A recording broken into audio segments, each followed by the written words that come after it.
What is going on, everybody? How we doing today? As usual, hope you're doing well. It is a Saturday night, but not just any Saturday night. It is UFC 320 tonight with Alex Pereira and Ankalaev. I got to be honest with you, I always forget his first name, Ankalaev. Look, it's tough to remember these fucking Slavic Muslim guys' names. It's tough. It's annoying to have to actually try to memorize it all, let alone pronounce it all right and everything like that. But we are going to be watching this. It's going to be a good night. I feel like it's going to be a good night. I am looking forward to this fight. It's a rematch, obviously, and the reason I'm looking forward to it is because I'm hoping that Pereira may have plugged some holes in his game from last time, because I don't like Ankalaev.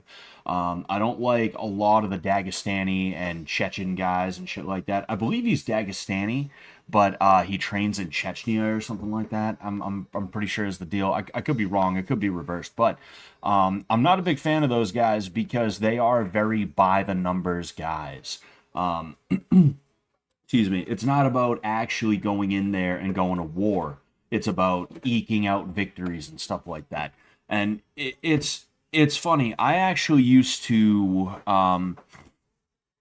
excuse me, back when Kamaru Usman was a champion, I was like, oh, dude, fucking, this guy sucks. I can't stand him, blah, blah, blah. I was just like, yo, I don't like this guy, because he was almost like a prototype for it to a certain degree.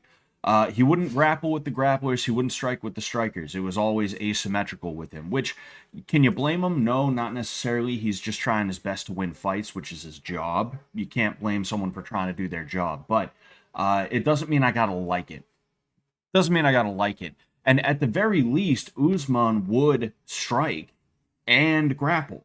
He had no problem with both of those. But with a lot of these dudes who are coming from that region of the world, all they know how to do is grapple, and that's it. You are starting to see some guys who have hands. Like Ankalaev, you got to give him credit. He did do decent in the early rounds before Pereira started to come alive, and Ankalaev got scared, so he started just holding him against the cage for what was like a round and a half, maybe even 2 whole rounds. That's what frustrated me. That is what frustrated me about that last fight. It didn't feel like a championship performance by Ankalaev. And that is the issue with the UFC a lot of the time nowadays, that you can put directly into the hands of a lot of these guys who are in the cage, is that a lot of the time they're winning championships without championship performances. They're just eking by. And it is really, really fucking annoying. It's frustrating, dude. It's frustrating. But in addition to that, we have Merab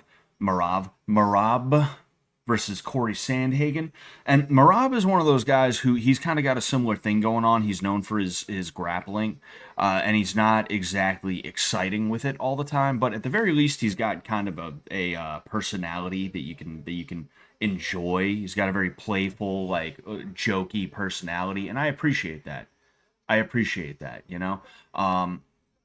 It's just like, what the fuck, man. But anyway, I'm looking forward to that fight. I'm not exactly sure who else is on this card. I got to be honest with you. I'm not too sure who else is on, what's going on with that, but we'll figure that out as time goes on. Obviously, Smart more on what's going on, and what's going on Zachary Vered as well. Scott has gone through more Brazilians than Prime Chris Weidman. Yes. I'm known. I'm famous for it. Give me one moment.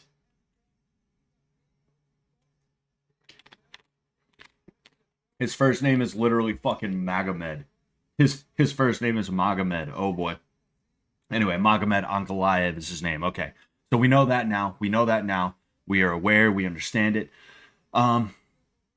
But yeah, hold on. I was hoping they would show us who else was on the card, but now I'm curious who's on the card. So, UFC 320. Oh no, wait, I already looked that one up.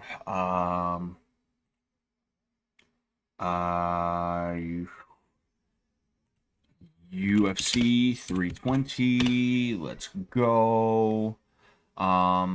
Here we go. Okay, so it's gonna be some fucking again, another Eastern European Russian dude. He is a Russian and German mixed martial artist. His name is Abusupian Magomedov is his name, and they're trying to say that he's German. I don't think so. I don't fucking think so about that one. Versus Joe Pfeiffer. I believe Joe Pfeiffer has fought in my region before. That's a familiar sounding name. I could be wrong about it though. You have Josh Emmett versus Yusuf Zalal. You have Yuri Prohaska versus Khalil Roundtree. I'm pretty interested in this fight. I had no idea that was going to be happening. Oh, excuse me. I am I'm curious about how that one's going to go down. That's probably going to be a good one. But yes, Joe Pfeiffer. Nah, he fought in. Yeah, he fought in CES years ago, and I would have no reason to know him. He fought Lorenzo Hunt as well. That's interesting, in Philadelphia, Pennsylvania. Lorenzo Hunt is a BKFC guy now. But yeah, he fought in CES MMA one time, which that's in like Rhode Island or something like. He didn't even fight in Rhode Island or Connecticut or anything like that, where they tend to have those. It was literally in Philadelphia, Pennsylvania, back in 2018, I guess. So that's cool. But yeah. So apparently he's not actually from my region. For some reason, I thought he was. But yeah, then I don't know why Joe Pfeiffer sounds familiar to me. Then Heath Holloway says, I didn't bet on this, I swear. That's good. Betting's not good. Betting's bad. Betting's bad. Joe Pfeiffer is fighting now. There's a joke. He looks like a racist cop, so they call him Body Cam Off Pfeiffer. Oh boy. Um, and sorry, just checking some stuff here, checking some things and some stuff. Oh, cool. Some random fucking Muslim guy followed me. Altaf Muhammad. Oh boy. Anyway, yeah. So,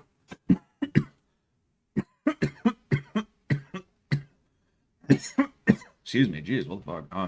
Yeah. I mean, I'm excited for this card. I'm sure the first fight's going to start on the sooner side. There's always a little bit of stalling that happens. They always have to introduce the card, introduce the fighters on it, and right now they're interviewing Glover Teixeira. It's interesting. New England has never had a proper champion, but Glover Teixeira and Alex Pereira both train out of Connecticut. They're New England guys now, but you would never know it because I mean they're fucking Brazilian and they rep the Brazilian flag. I find that to be a little interesting. That's one thing that kind of bothers me is that you have a lot of people who like they rep the flag of a nation that they don't live in anymore. And I understand my wife's Brazilian. She's an American citizen now. She's literally been a citizen for like a week and a day. And that's all well and good.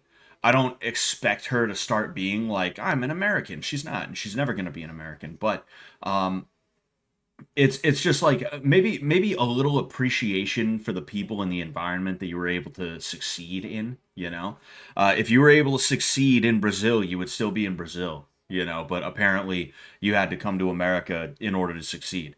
But you don't see these guys like, yeah, Connecticut. Um, it's they don't even do like by way of or anything like that. That to me is just a little weird. And if I'm being honest with you, it's kind of it's kind of a sour grapes thing for me a little bit because I knew this one chick who she was very talented and she would rep literally only South American countries. She'd be like she was born in Rio de Janeiro. She moved to Argentina, then she moved to New England. And I was training with her for a few years, and you would see her walking around in Brazil gear. You would see her walking around in Argentina gear. She would always be talking about Argentina and Brazil and all this other stuff. And she kind of treated us all like shit, if I'm being honest with you. She was just kind of like shitty. And it makes me wonder like what the deal with that was. It makes me wonder if there was some kind of like well, I'm here but I don't want to be here thing, or something like that. It's just weird and annoying, like I'm thinking about moving out of New England, and like don't get me wrong, it's like if I move to Virginia, it's not like I'm gonna be like you're gonna see me with a Virginia state flag in the background or something like that. That's not the way it works. That's not the way it's gonna work. But um, there's just something about there's just there's something about the prospect of like me going down to Virginia and having no appreciation of the place and of the culture of Virginia, which is much different from that of Massachusetts.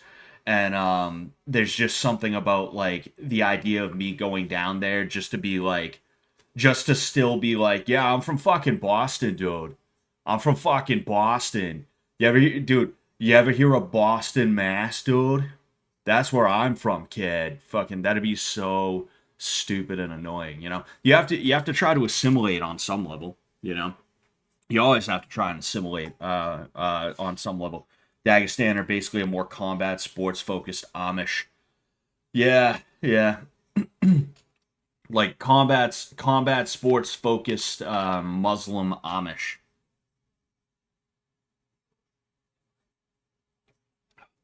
I left this in the freezer earlier, so it's still a little frozen.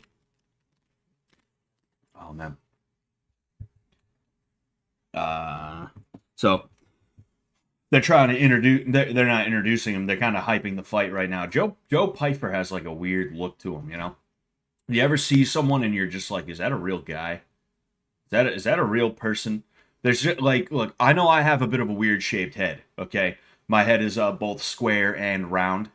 This I get it. I get it. But like, I don't know. Just looking at Joe Piper, there's just something about him. It's like, is that a robot? Is that a reptilian in a skin suit? What's going on here? There's a couple other people that are like that. You know who is a really weird looking dude? Uh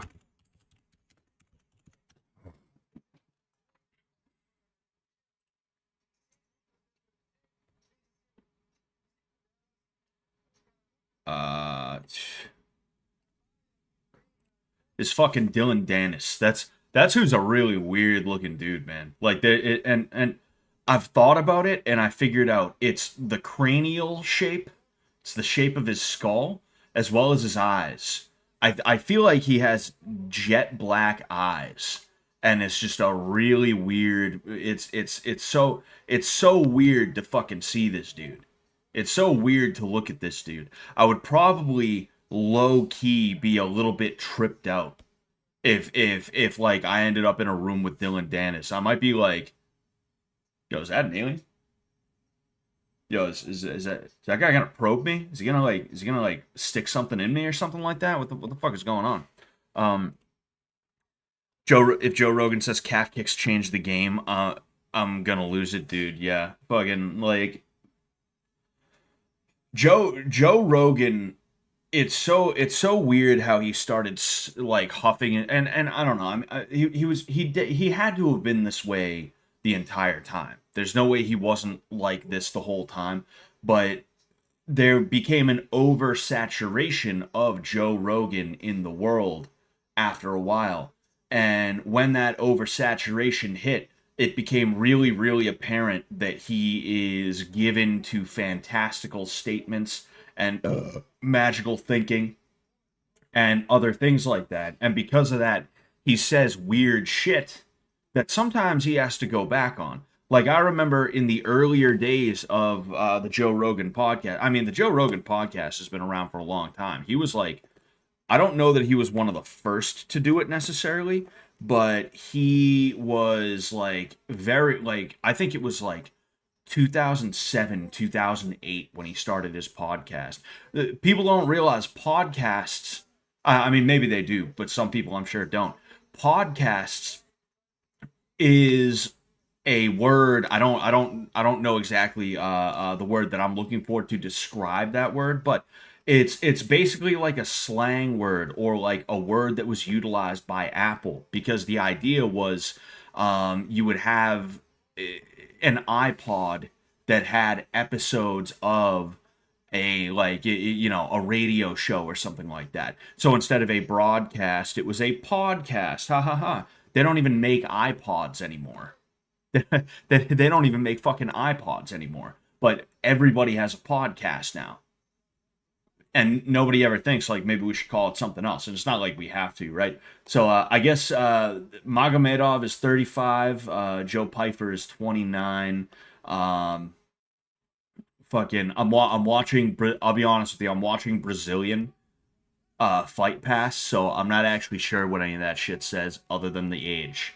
But given a 35-year-old versus a 29-year-old, and Joe Pyfer is kind of on his way up, it wouldn't surprise me if this is kind of a sweetheart deal that they're trying to give this dude. But anyway, yeah, like Joe Rogan, and I'm explaining the podcast thing because like that's how long Joe Rogan has been around. Is that back when he started, you actually still had iPods to listen to podcasts on. Now it's Spotify, YouTube. You have Apple, whatever too. But you get the point that I'm making. He's been around for a long time, and I think that he has started to sniff his own farts, and he kind of had a bit of an ego issue on that front in the first place. And then on top of that, like he's given to like fantastical or even like wishful thinking, and because of that, he goes really really deep into things where it's like as soon as there's one fight where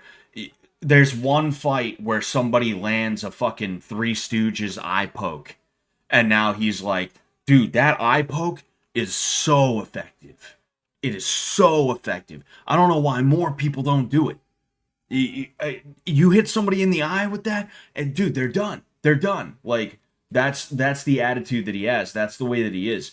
He almost gets so deep into it. It's like a glazing thing. He starts to glaze whatever or whoever he's talking about, you know. And that's what the calf kicks thing is. That's what the calf kicks thing is. That's what the jujitsu thing is. He's actually had to walk back everything he said for years about jujitsu because he's realizing now in modern MMA, people don't actually like guard pulling and working for submissions from bottom. All the hallmarks of Brazilian jiu-jitsu, especially in the current era, in the current year, are like not good for MMA. So he's actually started to talk about like, yeah, the worst base for MMA is jiu-jitsu. Meanwhile, like 10, 15 years ago, it was like, dude, if you take a guy and he knows blue belt level jiu-jitsu, he is unstoppable. Doesn't matter. Gun, knife, nuclear weapon. Like that's the way he was talking about it. So yeah, it does get a little annoying. Ooh, there's a takedown attempt right away from Joe Pyfer. He's got to look out for his head, though, because it's on the outside. And, no, yeah. So there's a guillotine right now from Magomedov. I don't think he's got it, though. He's got an arm in, and he's up against the cage. It's hard to get leverage on that guillotine from there. If he wanted to get leverage, he would have to jump the guard, jump the gilly. But Pyfer, is out. He has double underhooks. He actually dragged Magomedov off. Ooh, nice outside trip from Pyfer. But Magomedov reversed it. He ended up on top. There's an elbow attempt from Magomedov. Pyfer is trying to move. He is in a half guard right now. Nothing really has landed for Magomedov yet, but there have been a couple of attempts at an elbow. I don't know much about Pyfer, but I mean, like these Dagestanis, the only thing they're gonna really be that good at is grappling. I don't know if he was trying to prove a point or something like that, but I mean that was a really good takedown. It's just he got reversed. That's all that happened, you know. Oh, excuse me. So we have butterfly guards with an overhook on Magomedov's right arm. Butterflies is a good guard for MMA because it keeps the other guy off balance. Oh man, we actually have a submission attempt. Pyfer is trying his best to work, but he is now stacked, and he rolls through. And Magomedov has his back. He has one hook in. He has a seatbelt. At least he was working for a seatbelt. So Piper is trying to hand fight to make sure that he doesn't get the rear naked choke placed in there. What I was saying is, butterfly guard is a good guard to have in MMA because it keeps the other guy off balance. In order to throw effectively, ooh, there was a nice takedown. It wasn't a takedown actually, but it was a mat return, excuse me, from Magomedov. He slammed Piper on his back. Ooh, uh-oh, we got a Kimura. Ooh, wow, a Kimura and, ooh, a head scissor. A Kimura and a head scissor. I don't know if he's going to try and finish the Kimura. Ooh, wow, that was, huh. I don't know why Magomedov didn't try and finish the Kimura. He had a Kimura in, and then he had a scissor over the head of Piper, and it didn't work.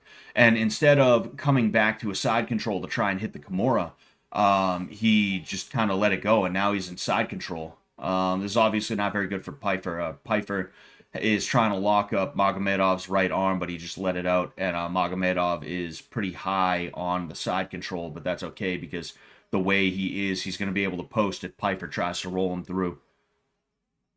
Ooh, okay, we have Piper in a guard again, but he's getting stacked again. Feet on the hips.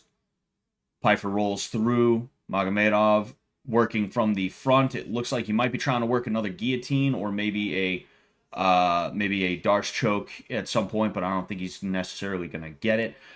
So we have an underhook against the cage. Oh, Piper going for the takedown again. He does not quite get it. He was going for a single leg there.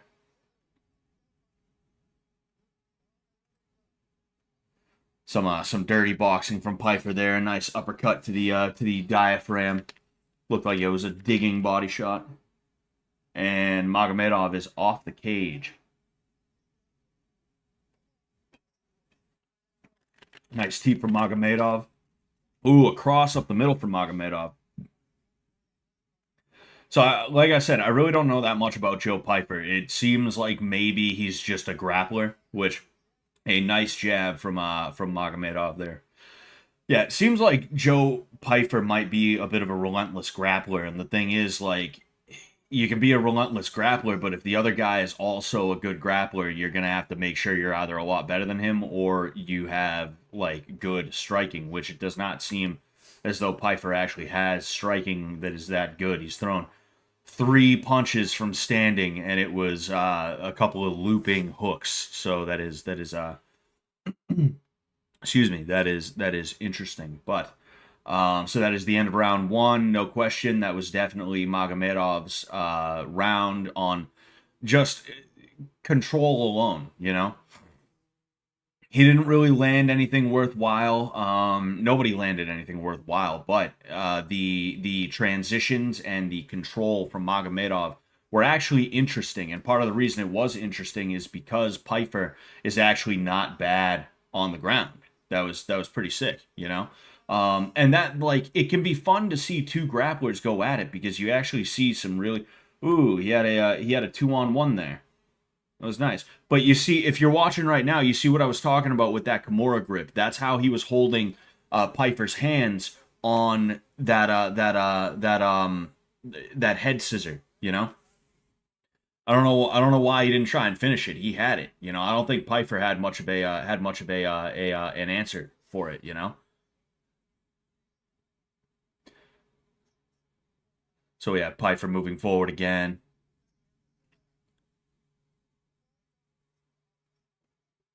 Nice overhand from Piper. May have landed. It looks like... Oh, okay, another overhand. Magomedov on his back. Piper is on top. He is in a half guard right now. Sort of like a half knee on belly, half guard. He ends up in the half guard with his chest to chest. And he is trying to posture up so that he can land some elbows. It looked like that elbow landed. Punch misses from Piper. So right now, Magomedov is trying to stay as close in as he can without getting flattened out, which he kind of failed at doing right now. And Piper is trying to pass to mount, which he did successfully. It took him a second.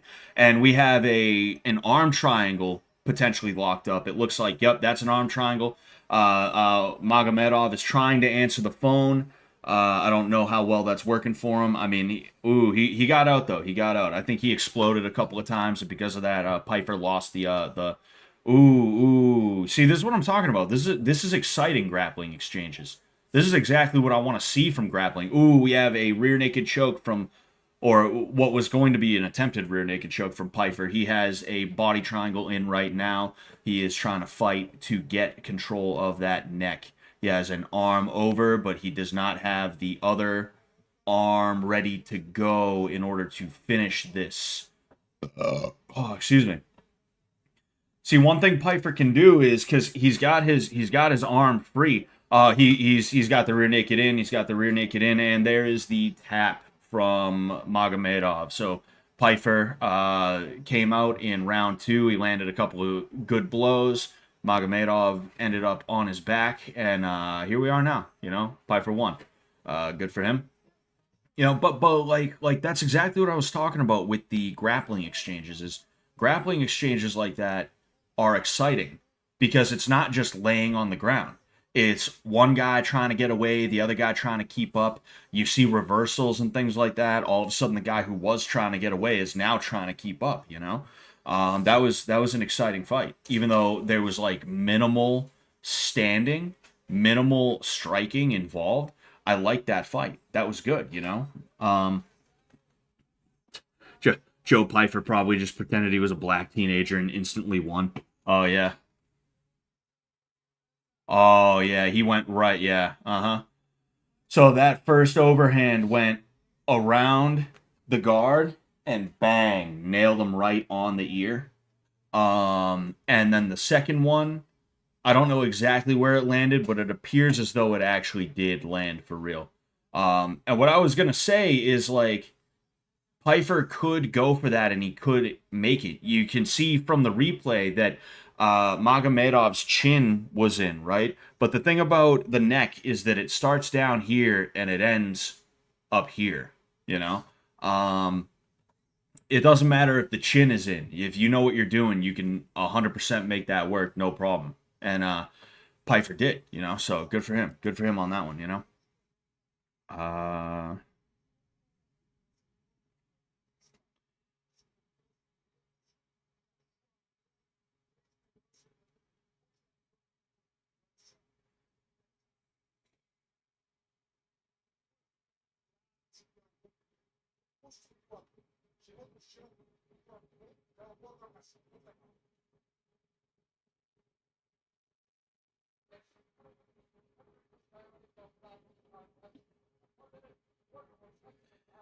okay, we're good. We should be good anyway. We should be good. I'm testing something out. I've been having technical difficulties lately. I've been having technical difficulties lately, and it's been bothering me a little bit. I think it's my internet. What do you think of that ending? I think the whole fight was good. It's like I was saying earlier. And by the way, hello MMA Kel on X. How are you doing tonight? I think it was good. That was an actual exciting fight that was mostly made up of grappling exchanges. And that is what grappling is supposed to be in general, but especially in MMA. There is a striking element, but you're seeing transitions. You're seeing genuine dog fights for position and things like that. And I mean, that was a really good ending, a really nice ending. Like I said, I liked seeing the rear naked choke with the chin in. A lot of people think like, and this dude is making jack off signs right now. A lot of people, they like it's like I said, the neck starts down here and ends up here. You could have the nose in a rear naked choke and you could still make it work. So it was cool. Fight felt sloppy. How so? How so? I mean, the striking definitely was. I don't know much about Joe Pyfer. This is the first time I've seen him fight, so I don't know if it's. I don't know if he's just mainly a grappler or if he was just trying to prove a point, beating what is clearly a Dagestani dude. I mean, his name. What was his name again? It was Magomedov. I'm pretty sure. I'm pretty sure his last name was Magomedov. I already forgot his name. That's how forgettable a lot of these Dagestani dudes are. Um, oh, excuse me. Like I don't think the grappling exchanges were sloppy. I just think that it was two dudes who were constantly putting in effort. Um, like it's really hard to keep somebody down if they don't want to be kept down. And because of that, that clean technique that you're able to execute in a role where like you're doing like jujitsu pace or you're drilling or whatever, like it's never that clean when you're actually going for it against somebody who's like, oh fuck, I don't want that to happen. Oh, excuse me. We got Monel Cop. Is it Cop? Cape Cape? I always forget how to pronounce his name. He's a guy who said that word that one time though. I know that he's that guy who said that word one time.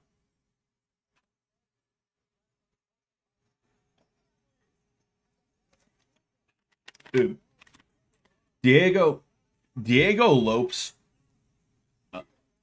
He looks like I'm trying to think about who he looks like. I feel like he looks like one of the Smosh guys. I feel like he looks like he belongs in a Smosh video. I don't know why. Like I mean it's the hair, it's the hairstyle and shit like that. He's got a hairstyle that's like a little bit reminiscent of something you would see on like a dude who listened to Broken Side back back in like 2008, you know. All right, so we have Yusuf Zalal. I feel did that guy fight somebody I know?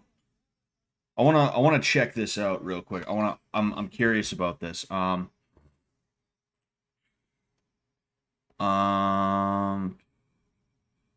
Sorry, one sec. I'm looking for. Oh yeah, yeah. This next dude, Yusuf Zalal. He actually fought a guy that I used to train with years ago. I was like, wait, where do I know this guy? Yeah, it was back in 2020. It's crazy to see this dude still around, especially after he went on a 3 fight skid back in 2020. It was October, February, and June. October 2020, and then February 2021. It's 1, 2, 3. But I mean, one of them was Ilya Topuria. I don't think you can hate the guy for that. I don't know much about Sean Woodson and this Choi Sung Woo guy. I'll be honest with you. I don't know too much about either of them. But and then a draw after that too. The breaking of his skid was a draw. It's pretty crazy how some dudes just kind of get to stick around and other guys don't. It's kind of crazy. I mean, it went 2019 LFA. That was his last fight out of the UFC. Then you had 247, Poirier versus Hooker. You had Lewis versus Olenek, and then that 3 fight skid. If you want to count the draw, that's a 4 fight skid because that's not technically a win, you know. I just think that's I don't know.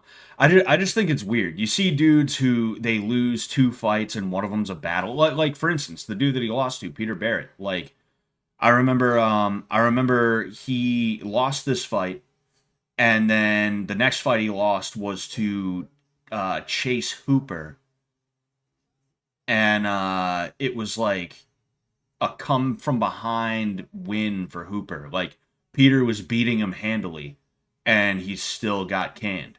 Meanwhile, it's I just don't like MMA politics. I don't like the business of MMA. It's really annoying. I don't like the fight business. I don't like fight politics in the most general sense. It's frustrating and annoying to me, you know. Seeing dudes that like two fights you're gone, and then there's dudes that can like not have a win for literally almost 2 years, and they're still in there. It's just weird and annoying, you know. It's weird and annoying, but uh, so they're showing Alex Pereira right now. We're getting ready for the next fight, which is Josh Emmett versus Yusuf Zalal. I mean, Zalal has been he. Oh, okay, all right. I was actually wrong. I didn't read close enough. He did get sent back down after that draw. He did get sent back down after that draw. That is my fault for not reading closely enough. My bad. But it literally goes like one, two, three, four fights in the UFC since 2024. So he got back in, is what it is. And then there's 3 fights out of the UFC. And then one, two, three, four, five, six, 7 fights. So, it got buried. It got buried. I apologize for that. So, actually, he did get sent down, but it's still weird that he could have 3 losses and then 1 draw, and that's when they're like, all right, we got to get rid of this kid. It's like, what did that happen? Why? How did that work, Anyway, so yeah, we have Josh Emmett versus Zalal. Zalal has been doing well. He ended up beating. Oh yeah, fuck. Yeah, he beat Calvin Kattar. Okay, all right, yeah. So that's actually a pretty good test. He beat him in February of this year. I had no idea about that. Huh. Then how's Calvin Kattar been doing? I only like half keep up with everything. I only halfway keep up with like what dudes are up to. Oof, yeah. 1, 2, 3, 4, 5. Ah, man. Yeah. 5.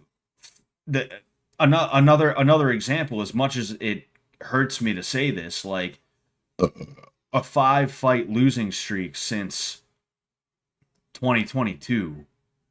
Man, that hurts. That hurts. Oh, excuse me. Trying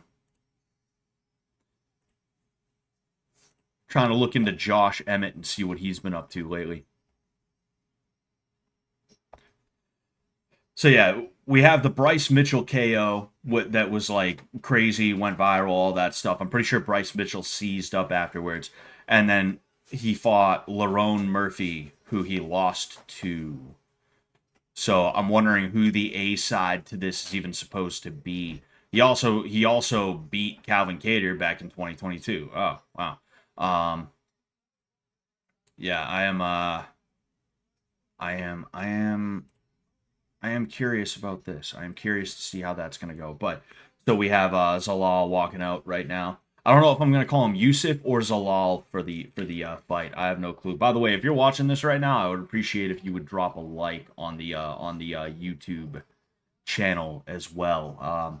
We're getting low viewership right now. I'm sure people have better things to do than low compared to usual. We're getting low viewership compared to usual right now. And I'm sure that's because people have better things to do than hang out with me on a Friday night, even if we're all watching the fights together. But I would appreciate if you would just drop a quick like as well. So yeah, we have Zalal coming up. Sorry, I'm just gonna check something real quick. There we go. Just sending a quick message on Twitter.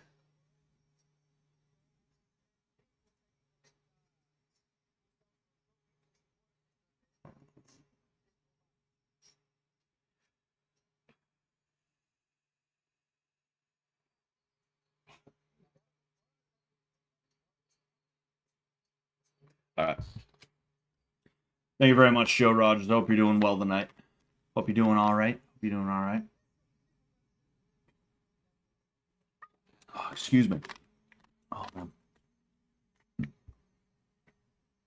How tall is Yusuf Zalal? Because like the dude, he's fighting at I believe he's fighting at bantamweight. I believe 135. How tall is this dude?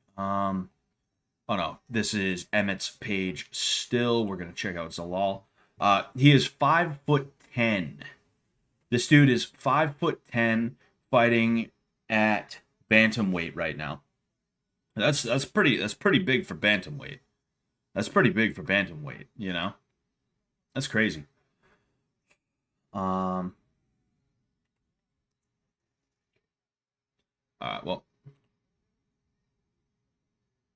Scott, did you? Yeah, Zach, I kind of did. The thing is, it melted. What I have to do is I have to put it in the freezer next time because I can make it work, I can see that it's working, that I can make it work. And I think that's a really good thing. But I like by the time I like really started mowing down on the thing, it melted more than it already did. And I'm not sure what happened to the stream last night.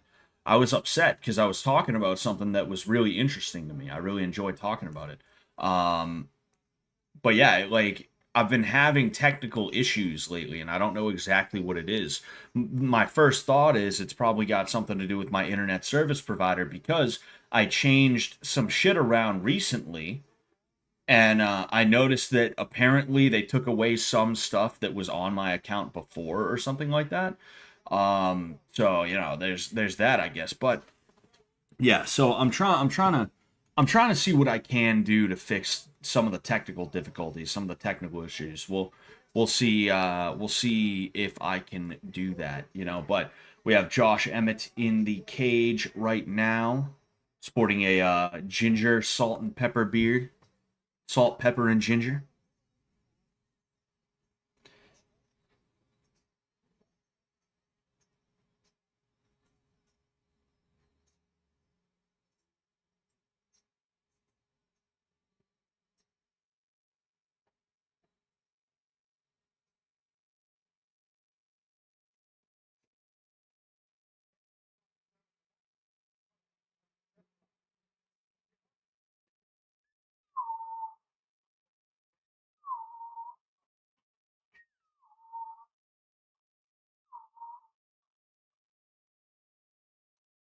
This guy, I pissed off this dude. I don't know what else to talk about. I think I'm just gonna talk about something that I do think is a little bit funny.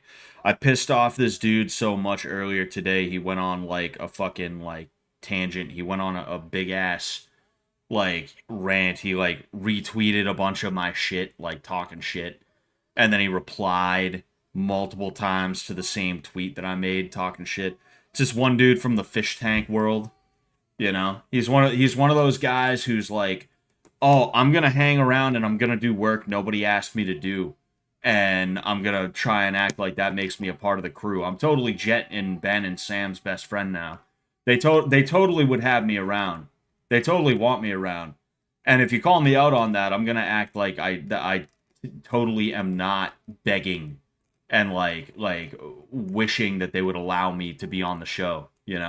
Um, it's like I've talked to multiple people from the fish tank world who are just like, yo, I don't want like I know I was streaming for a while, I know I was doing this or that for a while, and I don't want to do it anymore because some of the fans they made sure to even say like, hey, it's not all of them, but they made sure, like, even though they made sure to say it's not all of them, they were like, some of these fans are just too much and I don't want to deal with them.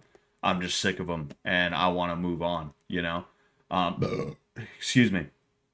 Fucking, it's funny to see these people, living rent free. I'm living rent free in their head. Other people are living rent free in their head. All right. So we have Zalal versus Emmett. You can see that height difference pretty much immediately between the two. Uh, Sort of snapping head kick from Halal. Halal. He's Zalal. Zalal is his name. What the fuck? Um, Emmett literally has to run in. He literally is running at Zalal right now. Not like like running. Ooh, and Emmett just ran right into Zalal, a takedown, a double leg takedown, and now Zalal has partially taken the back of Josh Emmett. He has one hook in right now. Um, Somebody. Oh, no. I thought somebody was grabbing fingers for a second. I was like, ooh, that's not allowed.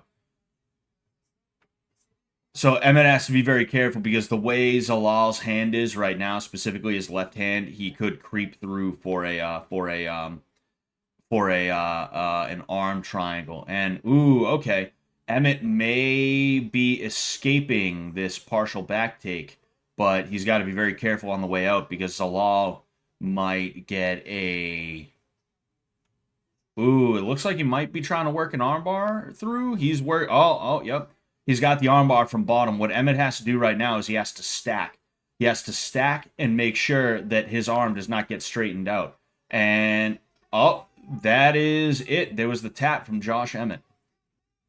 See, when somebody has an armbar from bottom, you have to stack, and not just stack, but you have to stack, and you have to make sure that they cannot get out of the stack. And the way I mean that is like this plate, right?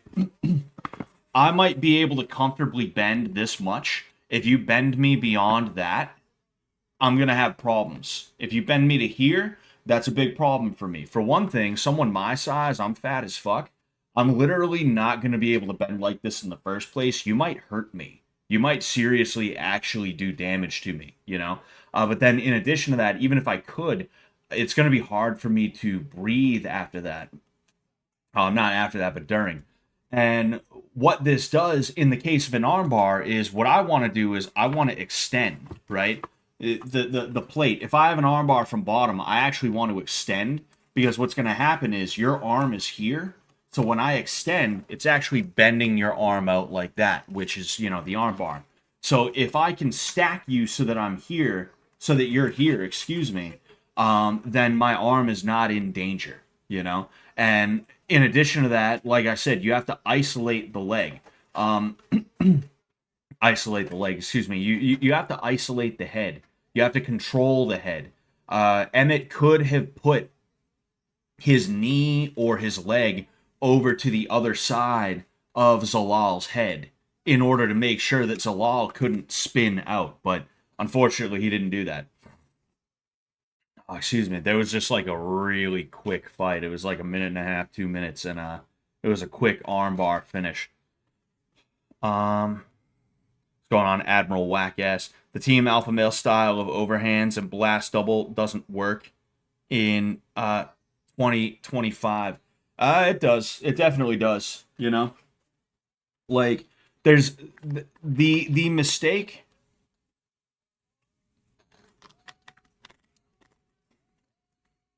Excuse me. The mistake people make about combat sports and self-defense, for that matter, is believing that there is a time where something either works or doesn't work. What you have is a situation where dead is dead, knocked out is knocked out. So whether I land a straight right down the middle or if I nail you with an overhand, like it's gonna do the same thing. So it's not the it's not the technique, it's not the strategy that doesn't necessarily work. What it really is how you're using it against somebody who has something prepared for you, you know? Excuse me. Jeez.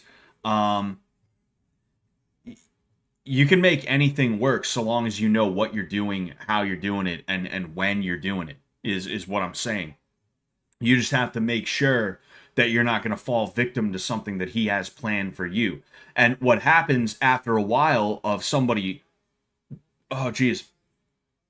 What happens after a while of somebody winning is people start to wonder, how can I beat this guy?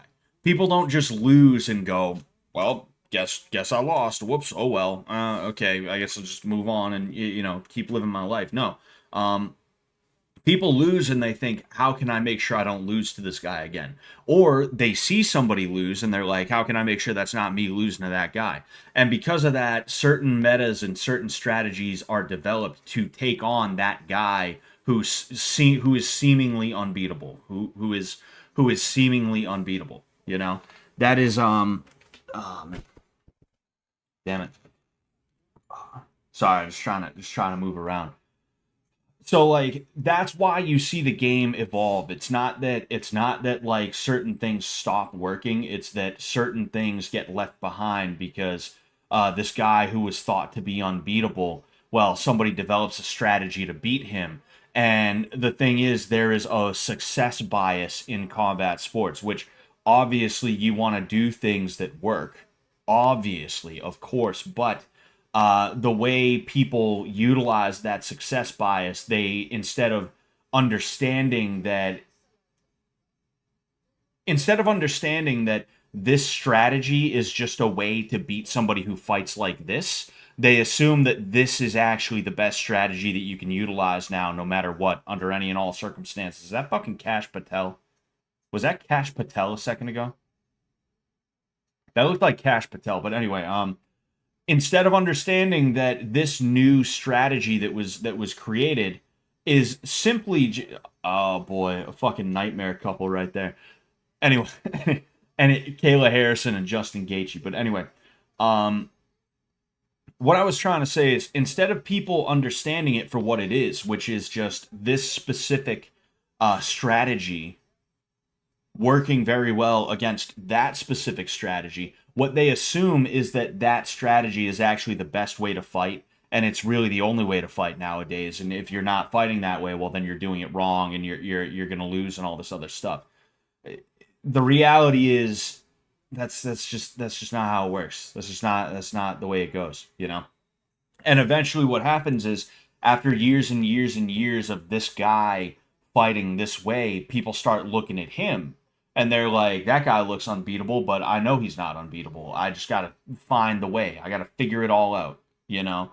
I gotta make sure that I gotta make sure I don't lose to this guy. So how can I ensure that via strategy and tactics and things like that?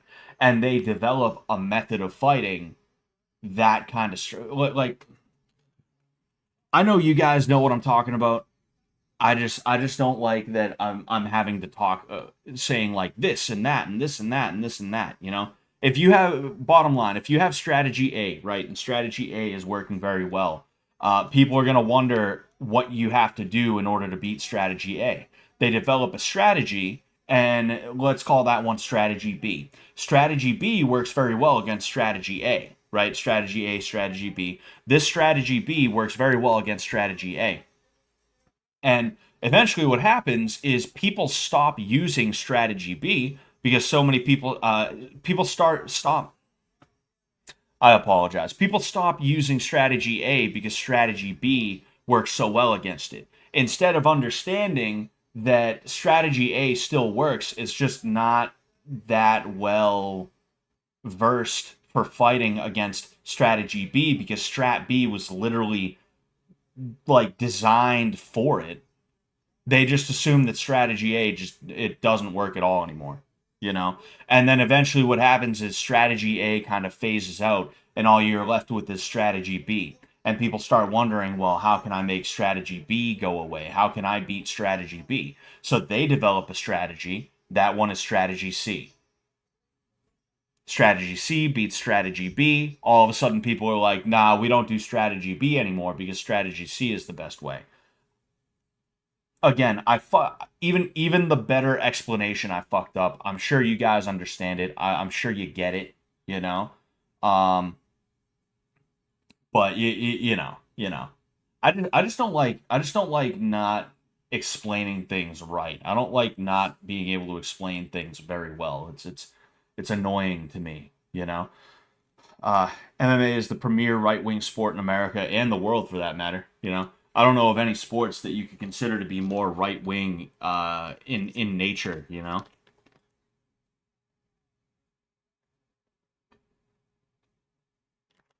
Oh, excuse me. All right. So we are an hour in and we've already gone through 2 fights handily.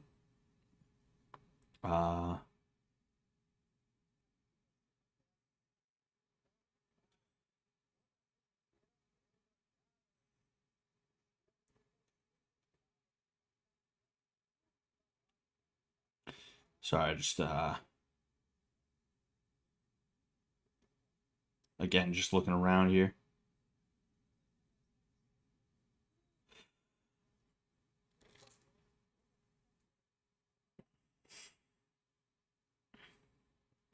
Man.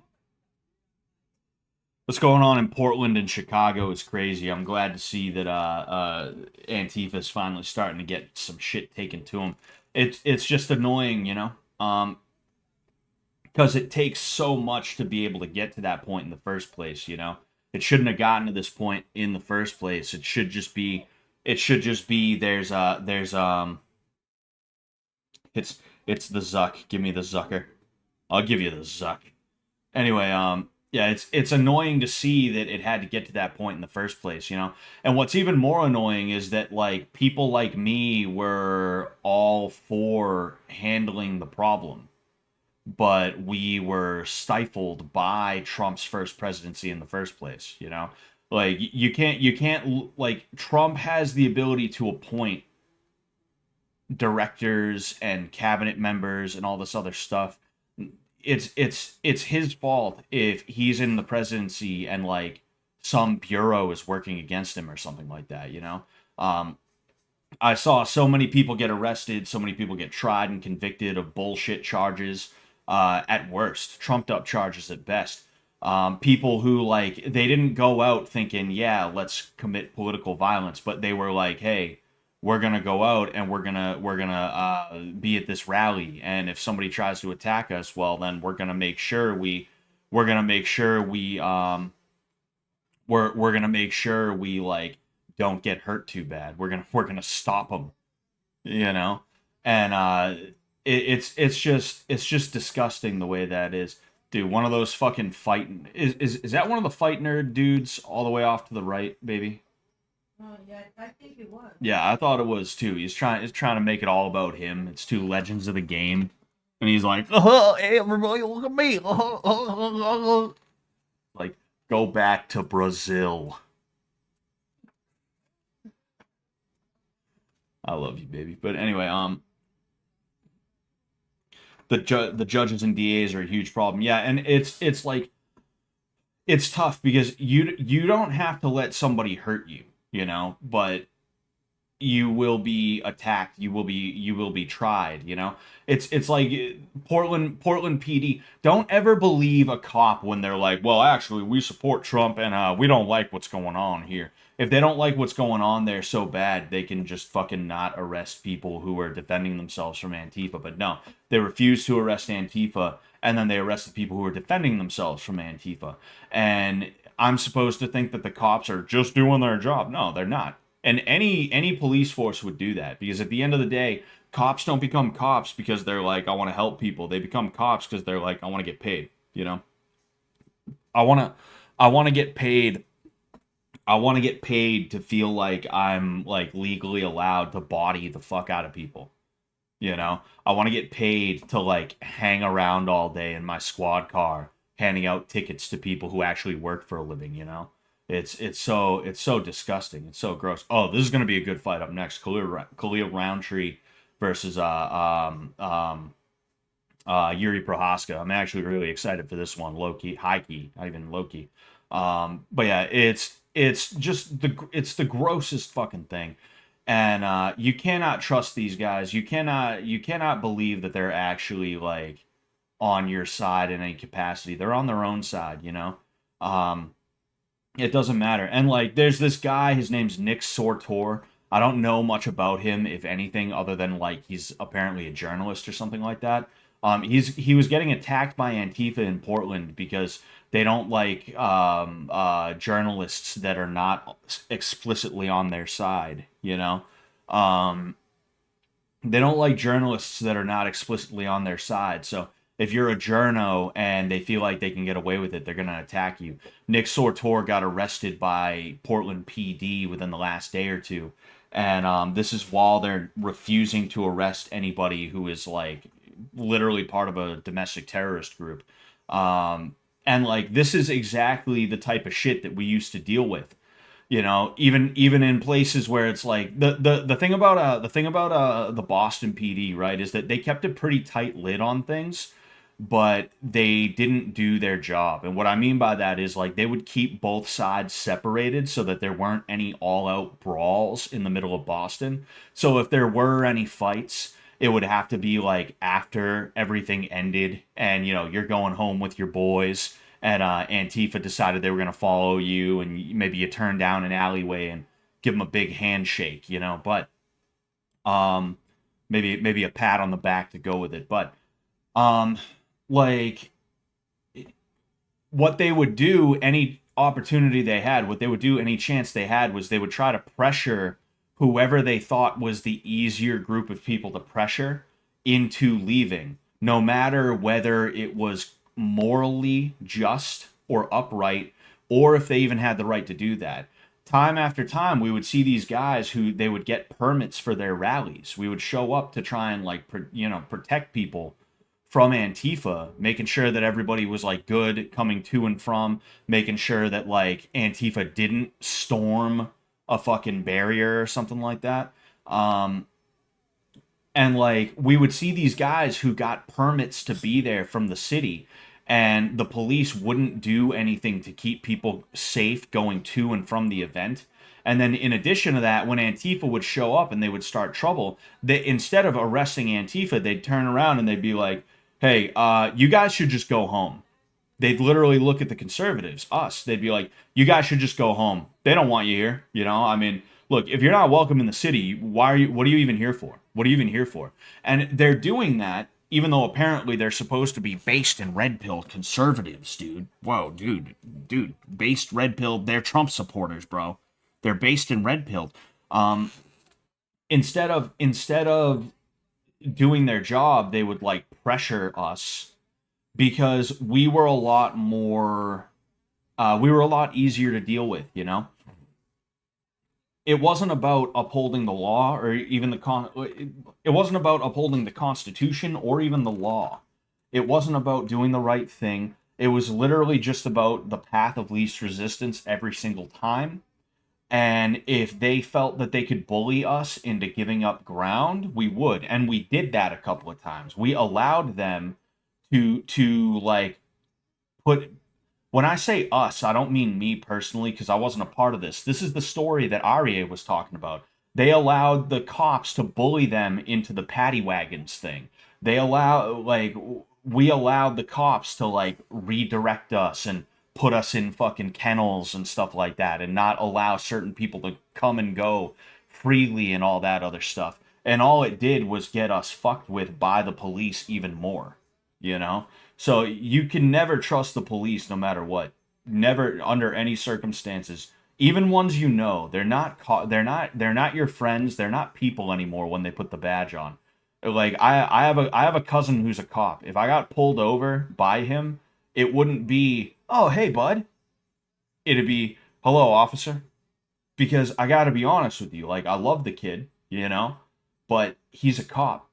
He's not my cousin anymore when he puts that badge on. He's a fucking cop, you know? And that's also partially a respect thing for him as a person where it's like I'm not going to be like, "Hey man, come on. We're family. What are you doing giving me a ticket?" "Yeah, I know it was going 90 and a 20. What are you giving me a ticket for?" Like I'm not going to apply that kind of pressure to him, but like it's also because I simply do not trust him.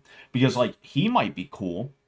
He might walk up to me and be like, "Look, man, like you got any guns in the car?" I don't own guns, so I'm just, throwing an example out there, right? And he might be like, "Look, man, like, just be honest with me, man. If you got a weapon in the car, just let me know. I can help you." And then I'm like, "All right, yeah. Look, cousin. Look, officer cousin. I got, I got, I got a howitzer in the back. I got a howitzer in the trunk, dude. I got a bazooka in the trunk, an M1 bazooka." Fucking when I do that, well, his cop buddy might all of a sudden be like, "All right, step out of the car." You cannot trust them. Even the ones you think you can trust, you can't, because one, you never know when they're gonna turn cop on you, and then two, even if they don't turn cop on you, even if they want to be cool with you like that, in whatever situation you happen to be in. Is that Trevor Whitman? That looks like Trevor Whitman. I haven't seen him in a long time. You never know if and when he's going to turn cop on you. And then in addition to that, even if he doesn't turn cop on you, even if he tries to keep it chill, well, his fucking boy might be like, "No, no, we're not doing it that way," you know? It's disgusting. Stumbled on the cops' hourly rate for my town while paying for my parking permit, and I couldn't fucking believe it. It's a sleepy ass smaller town. It's fucking robbery what they make. Oh yeah. Oh yeah. Robbery, and when like this is one of those realizations that made me like it almost made me a little angry, Like, you would think at this point I'd like understand everything, and I wouldn't be surprised by anything anymore. But I think it's funny how Ruby Ridge happened over a barrel length. The barrel length on a shotgun that was just a little bit too short. Ruby Ridge happened. Mothers got killed. Children got killed. Dogs got killed. And nowadays you see dudes in Chicago, dudes in Kentucky, dudes in Missouri and shit like that. They have switches in their fucking social media posts. Where's the ATF standoff for that? When it's a white family living on a fucking hill in the woods that just wants to be left alone, just hanging out, just doing their thing, just living, surviving, that's when they send in the fucking big guns. But when it's fucking Tyquavius, when it's to Jackson, when it's fucking Jamarcus, nah, it's cool. They're allowed to have those. They're allowed to kill you with them. It's all good. It's all good, you know? And the cops in your town feel the exact same way. I remember I was walking, it was like 11 p.m., midnight maybe. By the way, the fight is going to start in a second, but it was like 11 p.m., maybe it was like midnight or something like that. I'm walking, I'm going for my usual night walk. This is like, 7, 8 years ago. A car drives in front of me and it disappears behind a row of houses. It was a four-way intersection that I was like, probably 50 feet from. A car drives in front of me, disappears behind the houses after it crossed the intersection, and I hear pop, pop, pop, pop, pop. Fucking gunfire. The dude squeezed off like 5 or 6 shots. Now me, I hightail it down the fucking street because I don't know what's going on here. I don't know if they're just hunting people. I don't know if they're gonna turn back around and see me and they're gonna start fucking shooting at me. Beats the hell out of me. So I run down the street and I duck behind somebody's house and I call the cops just to make sure that they're aware of what just happened. The cops show up.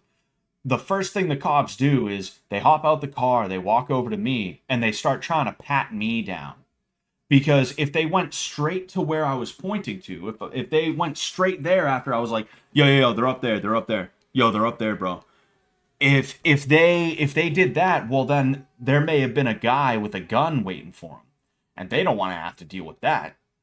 So the fucking first cop that got there, who was a cop that I had beef with in the past, by the way, the guy is a fat pussy.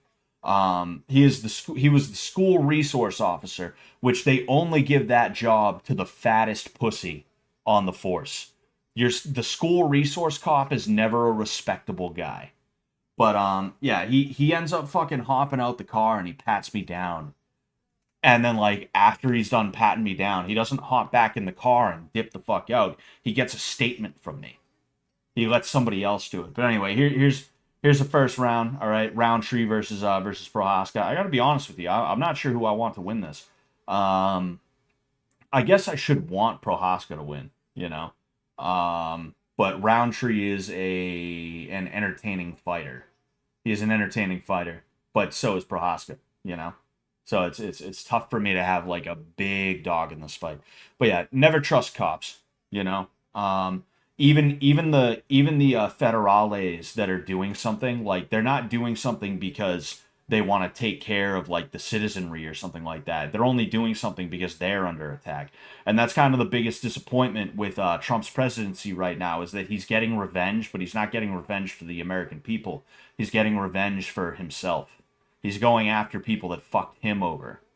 And it's like, all right, that's great, Trump. You should definitely do that. You should also be rounding these people up in Portland, Boston, New York, Philadelphia, in Los Angeles. You should be rounding them up. You should be putting them in prison. So we had a kick from Prohaska and Roundtree through a couple of hooks. I don't think the hooks landed. I think the kick may have landed. Oh, excuse me. High kick from Prohaska. Prohaska's got to be careful with his hands down so low. Roundtree is not exactly a wrestler, so like it'd be nice to see Prohaska with his hands a little bit higher. The reason why is because Roundtree Roundtree's got dynamite in his hands, and he throws with reckless abandon. That's what I like about him is that he'll go in and he'll throw the schmeat. He'll throw the schmeat right at you.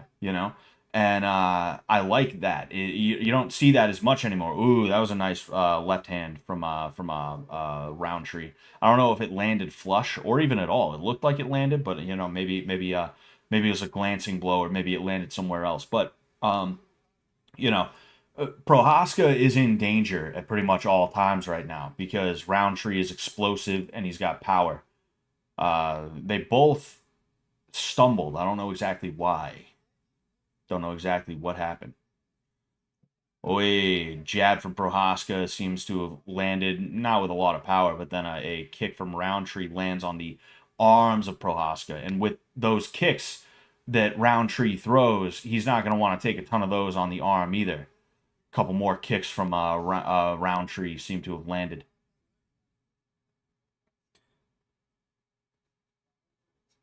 They're sort of taking it easy this first round. You can tell they're kind of feeling each other out. I think they both have a lot of respect for each other because Roundtree they're kind of the inversion of each other, and that's why they're so dangerous. Like Prohaska's, ooh, that was a nice jab from Roundtree, caught Prohaska off guard a little bit. Like they're kind of the inverse of each other, where Prohaska's um he's very calculated and he's very direct. He's very exact. Okay, that was kind of crazy. I looked at. Oh, all right. We got Roundtree who's starting to unload a little bit here. I literally missed the first part of that. Ooh, okay. We had two kicks from Prohaska that one of them landed. Ooh, we have a jab cross from Prohaska, but that was a little weird the way he ended up on his knee after that. I don't know what the deal with that was. I wonder if there's something potentially wrong with his leg. He's still bouncing around, so I mean, I guess that's a good thing. But a high kick from Roundtree does not land.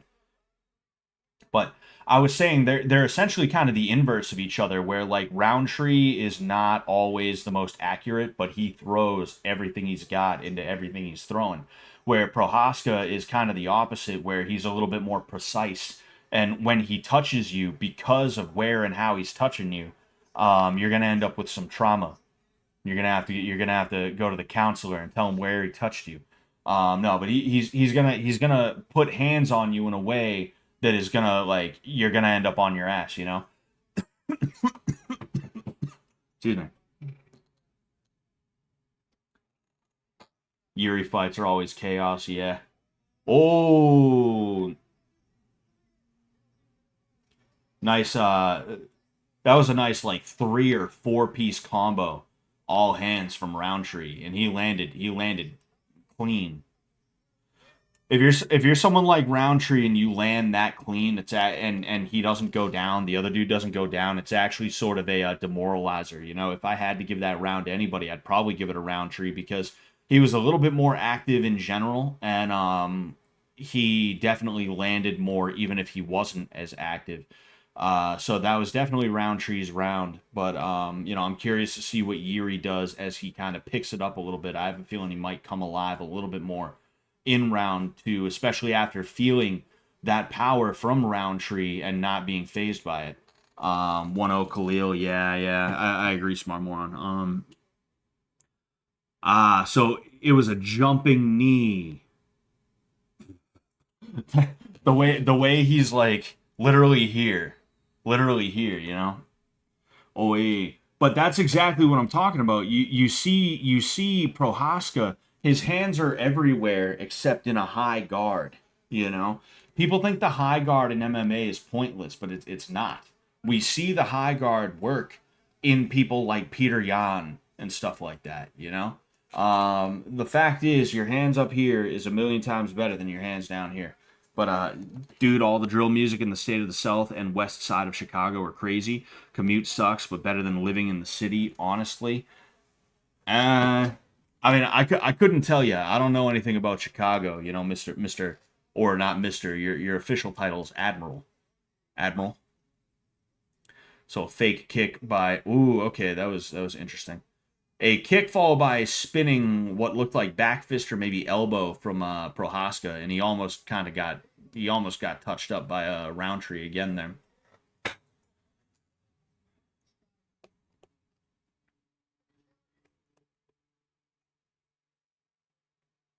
Jab cross down the middle from Prohaska. He threw a cross as well in a switch stance. Seems like it may have landed because it interrupted what looked like Roundtree's forward progress a second ago.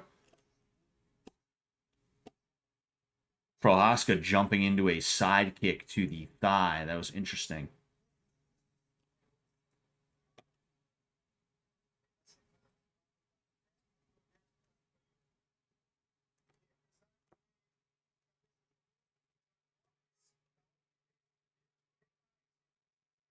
Oi, trading kicks. I don't think any of them really landed. So yeah, they're both pretty measured right now. You know, they're both fighting a pretty measured fight. Ooh, that was a nice hook from Roundtree, a nice check hook. Oh, Prohaska's the underdog. I thought they were saying Roundtree's the underdog. I was like, oh, right now it's looking pretty good. It's looking pretty good for him.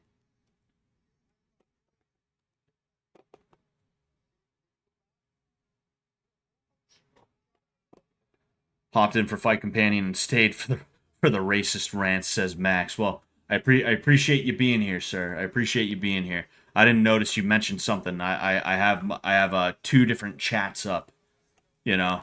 So I hope you're doing well tonight. Hope you're doing well. Um,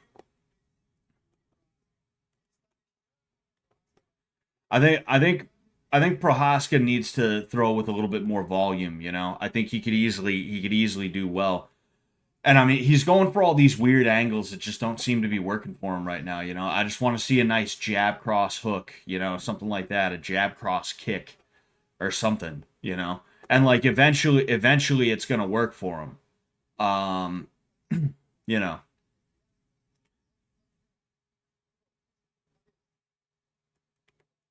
So Roundtree's been throwing a couple punches, none of them really landing though. Oh, hey. See, Roundtree set. Ooh, nice teep, nice teep. It kind of slipped off a little bit, but Roundtree set up a kick to the inner leg with some punches. You know what you'll see, and this is like practically day one kickboxing. But what you'll see and what you see from him is he threw like a jab cross jab, and then he threw the kick right after just to get almost called him Roundtree, just to get Prohaska, just to get Yuri looking up, ooh, and thinking up. That question mark kick almost worked for Prohaska. Ooh.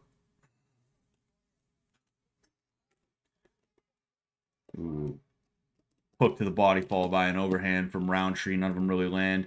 A couple of jabs from Prohaska, and Roundtree tries to answer. The way I haven't seen Yuri Prohaska fight in a long time, but the way he's fighting right now, honestly, is a little bit strange to me. It's very unorthodox, very weird, and there's something about it like some of the angles he's trying to utilize, some of the timing he's trying to utilize. It almost like it's almost like a spazzy guy, like if you've ever sparred with somebody who just started a month or two ago and they're still getting used to sparring and they haven't gotten over the idea of sparring not being for a win or a loss. And because of that, they're always throwing at like weird intervals and angles and stuff like that. Because they don't know the proper time or like way to throw yet under pressure. It literally almost looks like that a little bit, you know? And I mean, even the way he's throwing his jabs while moving in, it's scaring the fuck out of me.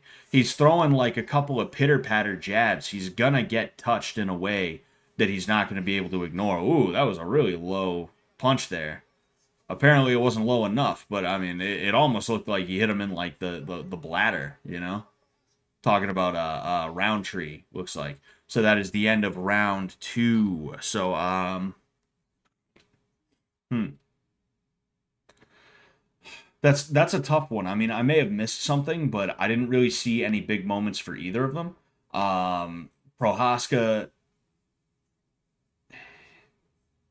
I don't know who I honestly don't know who I would give that one to. I gotta be real with you. I gotta be legit. I gotta keep it legit. I don't know who I would. I don't know who I would. I don't know who I would go for there. I'll be honest with you. I have no clue. Um, beats the hell out of me. Beats the hell out of me. What do you guys think? All 10 of you watching on YouTube, and however many people stopped and decided to watch for 2 seconds as I said that on Twitter.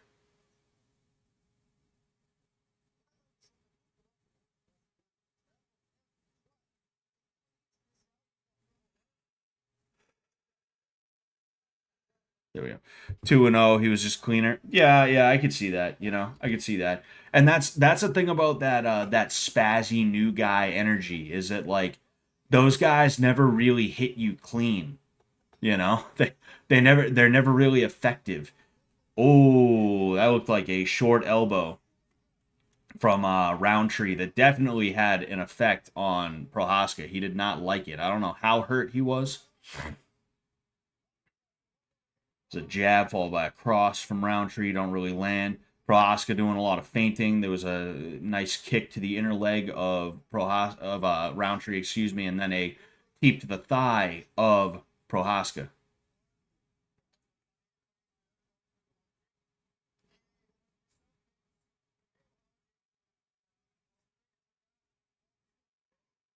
Overhand misses, and then a jab lands from Roundtree. Ooh, ooh. Prohaska moves in with a cross. You see what I'm talking about? That fucking weird ass kick he just threw. Talking about Prohaska, it's like, what the fuck was that? That was a nice kick to the inner leg. You see, it looks like Roundtree is starting to slow down. He's probably tired because, ooh, ooh. Oh, hey, that was some nice clinch work. That was some really nice clinch work from Roundtree. The way he circled out. That was smart clinch work. So yeah, I mean, Prohaska's just kind of walking forward, and you can see Roundtree is definitely slowed down. Um, that okay, he's getting touched up now, and kind of yeah, oh yeah, you can see Roundtree is spent, and he is starting to get eaten up a little bit here. Whether or not Roundtree wins this is gonna come down to if he can survive this round. If he survives this round, he wins. But he's got just a little bit over 3 minutes left, and I mean he's fighting back, but you can tell he's just not getting the best of these exchanges right now. And that is that's what, like, as much as I hate the way people strike nowadays, that's why they strike that way. Is because by round three, it doesn't matter how many fucking banned substances you take.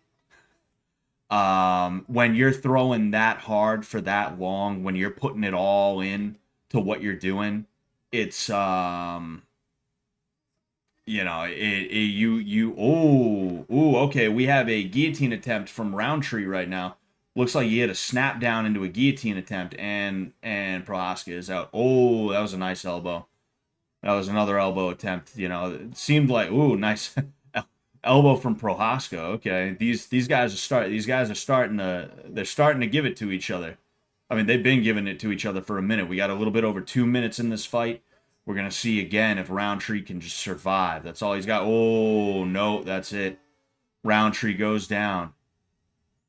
Oh man. Hmm. Damn, that was crazy. That was a really exciting round. I'm not gonna lie, I wasn't too excited with the first 2 rounds of this fight, but that was a pretty exciting round. They were both giving it to each other, even though, like I said, you could see Roundtree was definitely fading for most of the round. It's unfortunate because it's like I said, I didn't really have a big dog in this fight, but it is unfortunate when you win most of a fight and then something like that happens. It just sucks, man. It's no good. It's no fun. But um, there There have been so many Yuri wins I couldn't believe he pulled off. Yeah, yeah. I mean, oh, excuse me. I mean that was there's no way that wasn't part of a game plan. You know, the way he absolutely came alive like a motherfucker in round 3.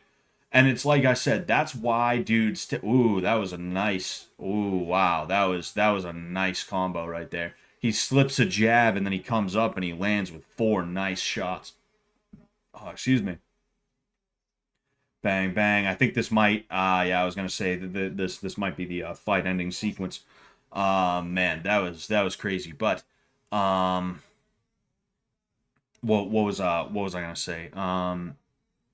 Yeah, like as much as it pains me to see the state of modern MMA, and I do a lot of harping on the grapplers, but like even a lot of the strikers are kind of it kind of sucks watching them lately. As much as I harp on it,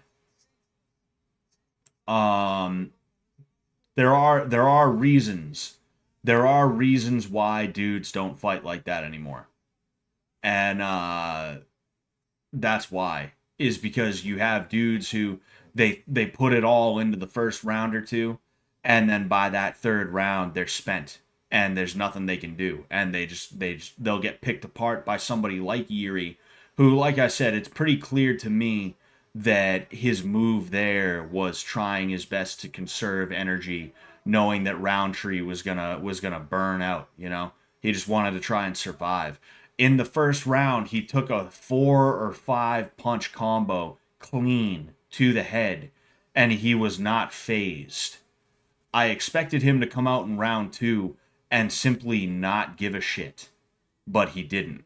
So that to me kind of says, all right, well, that was Yuri definitely getting the title shot. Oh yeah, yeah, it wouldn't surprise me. Um, one thing that sucks about modern MMA too is that like a lot of guys in different divisions, like you'll have dudes who are fighting for the title for like their third time. I think Yuri has fought for the title like 3 or 4 times. I think he won once, then he vacated. You know, it's just weird and a little like annoying. The way the fight game is today. I don't want to go on a complete rant about it. You guys already know how I feel about it, but it'd be nice to see new dudes. You know, you didn't have dudes rematching for the title all the time like that.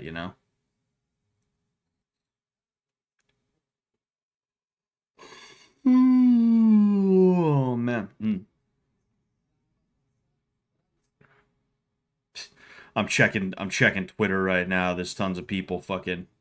Somebody said samurai versus gorilla. Oh man. Alaric the barbarian.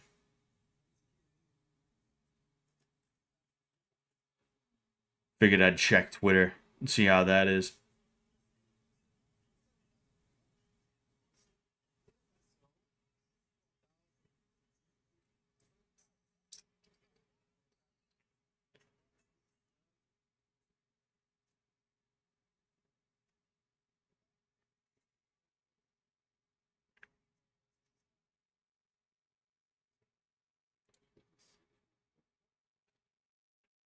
All right.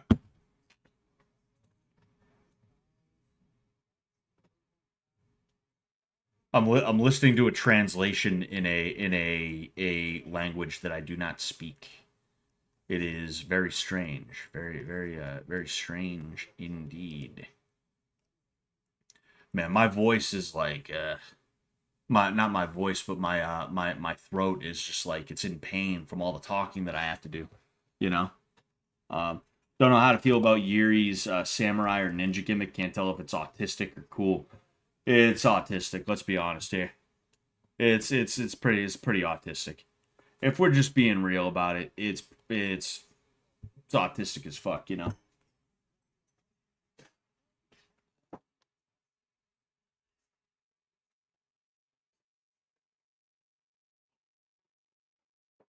Oh, excuse me. Um, this fight is a sleeper. Someone is going to get a finish. Oh yeah, Scratch Coast. You were right about that, and I kind of knew that too. I didn't even think it was a sleeper. As soon as I saw that on the card, when I looked up the card, I was like, oh. Oh wow, that's a good one. Good for that one, you know. Sorry, just looking around here, just looking around. Yeah, but like like it's tough, you know. Going back to what we were talking about before this fight with the whole Chicago and Portland thing, it's tough to know what to do in the world today, and it's tough for me to advise anybody because, truth be told, I really shouldn't and cannot advise anybody. I could advise you on how to fight. I really couldn't advise you on when to fight, is the issue, because each state has different laws regarding self-defense. And then, of course, we know we live in a two-tiered justice system where, depending on who you are and who you end up having to fight, you will be in big trouble afterwards, no matter what the situation is. It doesn't matter if a black dude would get off for the exact crime that you committed. If you're a white dude, you're probably going to prison for at least a little while, if not a long while. So it's tough, but like, if there's one thing I know, it's that you can't let people hurt you, you know? You can't let people hurt you. You can't let people do damage to you like that. I think I would prefer jail to being the next statistic, being the next humiliation ritual victim, being the next guy who some weakling thinks he's gonna totally fuck me up and shit like that. I think I would rather be in jail. I'd rather not have either of those situations occur. But if you made me pick one, you know, um, Joanna Young J chick, oh boy, and Matt Hughes. Anyway, and it's tough as a guy who knows how to fight, because when I say that I'm always ready to fight, I mean that. And like, you know, it's not just me tough talking or anything like that. It's like earlier today, like I try to avoid fights whenever I can, and I don't just mean fist fights. I mean, like, even confrontations. Even confrontations are like awkward moments and stuff like that. I try my best to avoid them. But like, you almost have to be ready to fight at a moment's notice today, because like, even just looking at someone and being like, wow, dude, watch where you're going, after they bump into you and don't say excuse me, like, that alone could lead to them trying to fight and or kill you, you know. And if there's one thing I can say, it's that, like, you shouldn't let somebody try and do that to you, you know. You shouldn't let somebody do that kind of thing to you, or try, or anything like that, you know. I was gonna make a tweet, and like, it made a point. um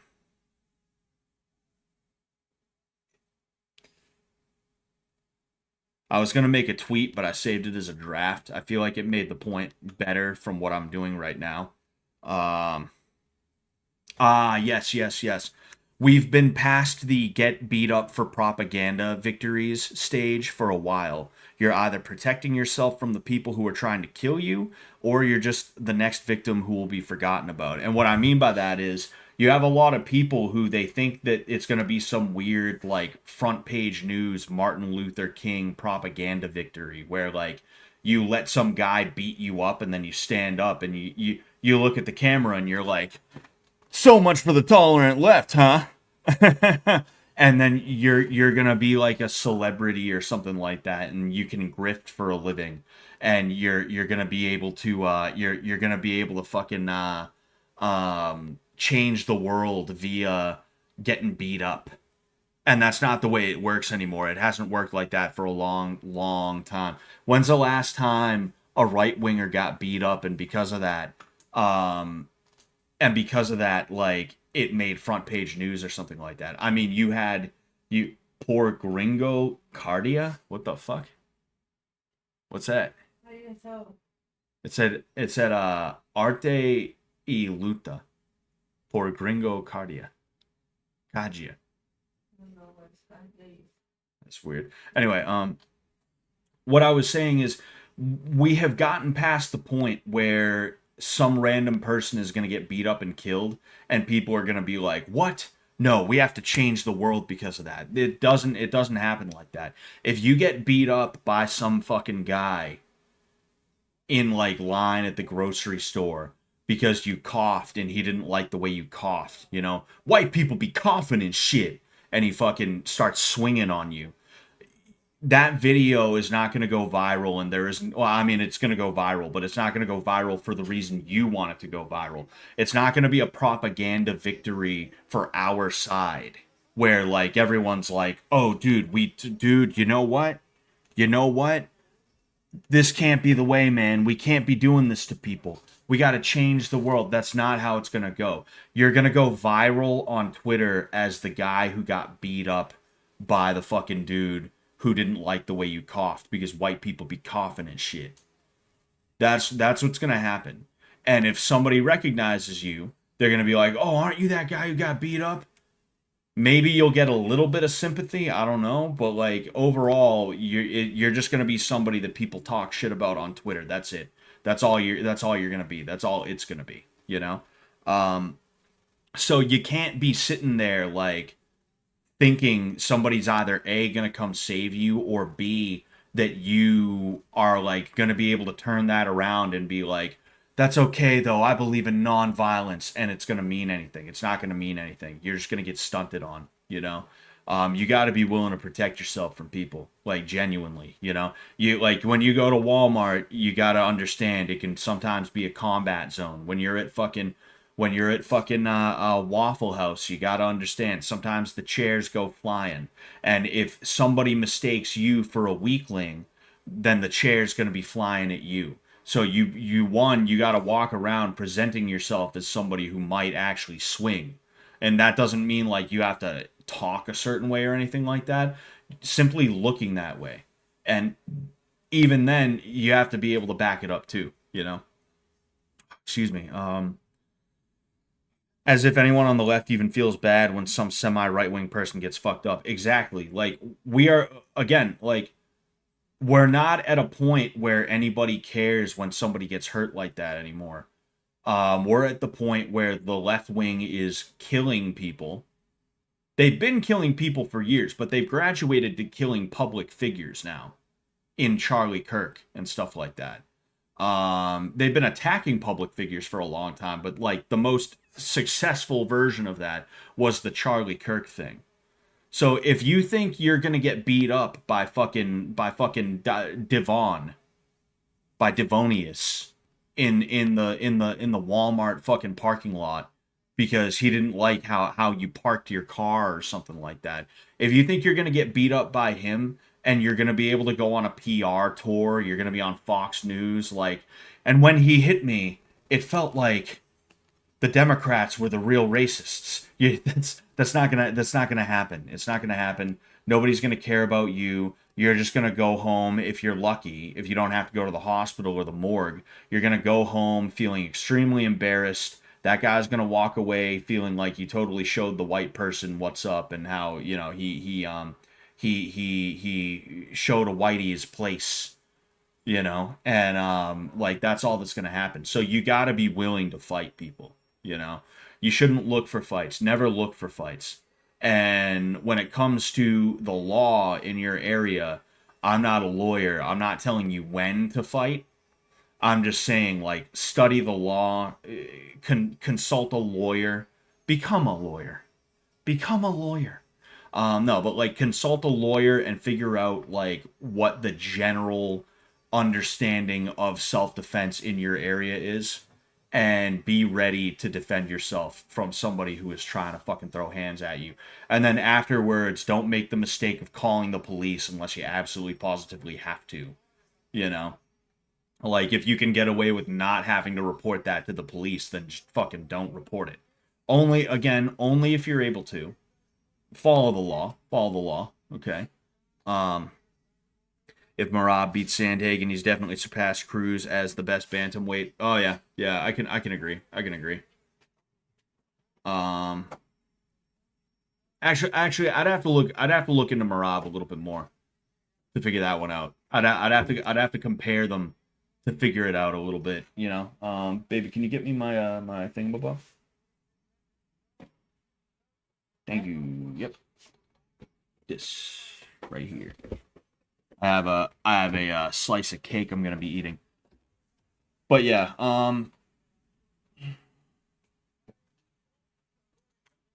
what was I gonna say? Like, I say this because I live in a ghetto area, and every day, like, I end up in a situation where it's like some fucking guy, some ghetto ass motherfucker is doing something that in a good community people would not do. And it's like I have to ask myself, am I ready to fight somebody over this? You know? And me, I'm ready. It's obviously easier for me to be ready, but like if you're not, you got to learn how to fight. And almost as importantly, just as importantly, actually, you have to be ready and willing to fight, because it doesn't matter that you're Mr. MMA guy if you're still afraid of the idea of throwing hands with somebody in a parking lot or like in the aisle of a fucking store or something like that. You know? Like if you're still Mr. Hey buddy, want to take this outside? If that's the way you're approaching the idea of like a fist fight, you are very very poorly equipped for how the world works today, and you are going to get blasted and beat up by somebody who has no skill, especially not compared to you, but they are perfectly willing and capable of throwing hands in the dairy aisle of the grocery store. They simply don't care about it. It makes no difference to them, you know? You have to harden yourself, not just physically but mentally, and be okay with throwing a dude into the carton of eggs, of smashing a dude's head through the dairy, through the door of the freezer aisle. You know, you have to be comfortable with that kind of prospect, because if you're not comfortable with that kind of thing, some guy that is, even though he has no fighting skill whatsoever, he's gonna do that to you. There's gonna be nothing you can do to stop it. You know, like that's what I hear all day. I don't know if you guys could hear that, but like fucking asshole street racing. You know, like I hear that a ton around here. I'll be sitting here trying to talk to you guys. I don't even know if you can hear it. I can still hear it. You guys definitely can't hear it at this point. I can still hear it. Still hear it. I can still hear it, but it's a lot more faint, you know? Like that's the type of shit you're dealing with constantly. Is just people with no regard for the rules, no regard for safety, no regard for manners and the right or wrong way to do things. And like they're just constantly trying to test you, or even if they're not trying to test you, they're just getting in your way and like making things worse for you. They're making things harder for you, you know? I'm finna get my reparations from you, white boy. Exactly. Fuck him. But like it's important, and maybe I'm a little bit poisoned by the fact that I live in the ghetto. Maybe that's part of what informs my attitude towards this situation and towards these people and stuff like that. You know, maybe that's a bit of the issue. Maybe that's a big part of the issue. But regardless, um, like if you find yourself in a ghetto environment, like you have to be in survival mode for a certain degree, to a certain degree. You know, you can't let some fucking guy like get one over on you just because you were taught that if you want to tussle, what you got to do is you got to go outside and you got to establish the ground rules. No touching of the hair or face, and then you gotta actually fight. But when people say stop, you stop, and you don't hit somebody when they're on the ground.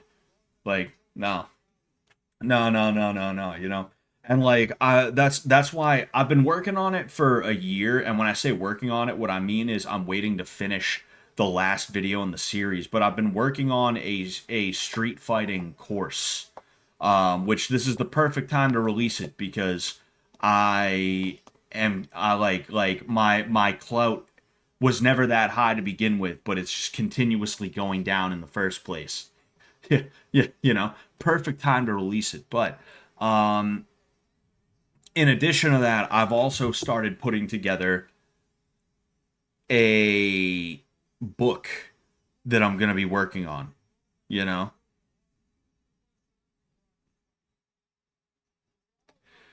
I have it titled Rules for Street Fights right now, but I was originally thinking of making it a video, but I decided it would be better as a book, and I could put it on like Amazon, and I could because I'm not a marketing guru or anything like that, but like I did a Udemy course on marketing, and I've actually seen results given what I have implemented from these guys marketing.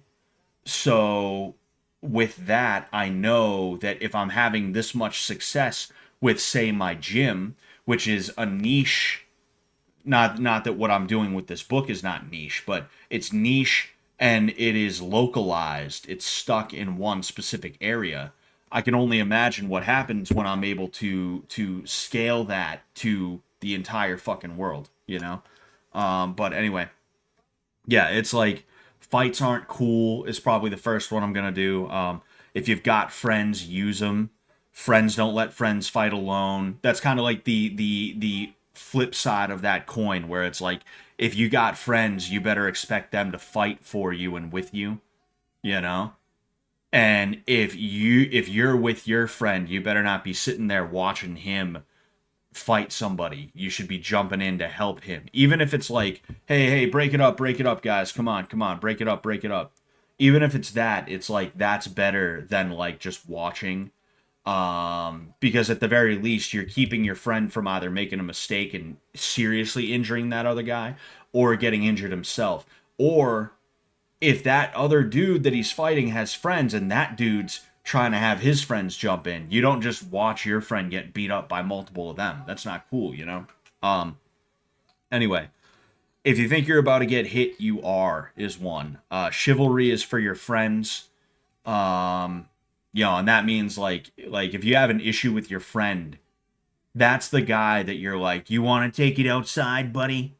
And even then, that's such a cringe thing to do. Like, I would never fight a friend of mine. If I got to the point where I felt like I wanted to fight a friend of mine, I don't think he's my friend anymore. I think I have officially decided that I do not want to be around this dude, and I am going to go ahead and cut ties at that point. Even if we do fight, you know? Avoidance is better than running, running is better than fighting, fighting is better than dying. Kind of what I was saying a second ago. Do what you have to get out of there. If you're in a bad mood, avoid going out. This is a big one, and like if you're in I've made this mistake before. If you're in a bad mood, then tonight is probably not the night to be like hanging out at a bar or something like that. You should probably just avoid people in that way. If he doesn't want to leave you alone, it doesn't matter if you just want to be left alone. It's none of your business unless it is. Keep secrets about yourself. And this is a big one I'll tell you about. What I mean is, like, I used to go around telling people that I do MMA, right? I used to tell people all the time, yeah, dude, MMA fighter, Muay Thai, Jiu-Jitsu, wrestling, boxing, tee-hee, yeah, that's me. I stopped doing that, and the reason why is because, for one thing, truthfully, people don't care that much. You're just the weirdo rolling around in PJs and stuff like that. But then, in addition to that, if somebody told me they have a gun and I was that interested in trying to take them down, I wouldn't let them know that I'm about to do that by either saying I'm going to kick your ass or by like physically accosting them. What I would do is I would wait for their back to be turned and I would hit them as hard as I fucking could when they're not looking. And I would not stop until they were not moving anymore. If somebody wants to beat you up that bad, you doing martial arts is not going to matter. They're just going to grab a weapon or they're going to bring some friends, is what's going to happen. So you shouldn't tell people that you do martial arts, because in that case, they'll think, I'm sure this guy's a chump. I could take him one on one. They're more likely to think that way, and they're more likely to get caught off guard and surprised. But anyway, we have Merab versus Sandhagen. A few pawing jabs and hooks and things like that have been thrown so far, but nothing really lands. It appears as though Sandhagen may have landed a jab. Ooh, we have I can't call. We have Merab. He rushed in with a few punches. It seems like one of them may have landed. So Sandhagen, what's that smell? What do you got there? Hmm? What do you got there? Anyway, Sandhagen is definitely the taller fighter for sure. We're gonna see how this plays out. Ooh, oh hey, that was a nice right hand from Sandhagen, then followed by a kick. I don't know how well the kick landed. So the thing about like Merab has world class wrestling, but he tried to shoot in for the front leg. Merab has world class wrestling, but the thing is, when you're the shorter guy, you have to get in. Ooh, that was a nice uppercut. I don't know if it landed from Sandhagen, but what I was saying is, when you are the shorter guy, it is harder for you to wrestle for the sim. Nice couple of punches by. Okay. It's moving a little bit quick. It looks like Merab landed a couple of punches, and then he ended up shooting in for a single leg. He gave that single leg up. He now has a body lock, and he has pushed Sandhagen against the cage. He's throwing some knees to the thigh right now, nothing too huge, and Sandhagen's knocking on his head like a door. But when you're the shorter guy, even if you're a really good wrestler, the problem you have is that you have to get in the first place. It's tough to get into that range to be able to do anything. And Sandhagen's doing a pretty good job of not getting taken down right now, although he's just kind of against the cage. It looks like Merab is attacking his legs with the knees, which is a good idea because Sandhagen, if you slow him down by attacking the legs, it's going to be harder for him to run away. And we have a takedown from Merab. I always forget the name of the takedown that he utilized, but I utilize that takedown a lot. So Sandhagen is back up. He's trying to attack the grip of Merab. He is leaning against the cage right now, and Merab lets it go as Sandhagen is turning, and he lands what looked like 2 punches. But yeah, so if Merab can slow Sandhagen down, ooh, nice couple of punches from Sandhagen. It looks like at least one of them landed. If Merab can slow Sandhagen down by attacking those legs, then over the course of the fight, it's going to be a lot harder for Sandhagen to move away because that's going to be Sandhagen's goal. Is he's going to keep Merab at distance, and anytime Merab moves forward, he's going to move back and he's going to circle, which is literally what he just did now. As a jab cross from Sandhagen. Ooh, Sandhagen changed levels. Okay, all right. Ooh, that was interesting to see. There was a Superman punch attempt followed by a body lock from Merab. He used that Superman punch as a way to close the distance, and now he is. There was some dirty boxing. They have disengaged from that clinch that they were in. We have a little bit under a minute left in this round.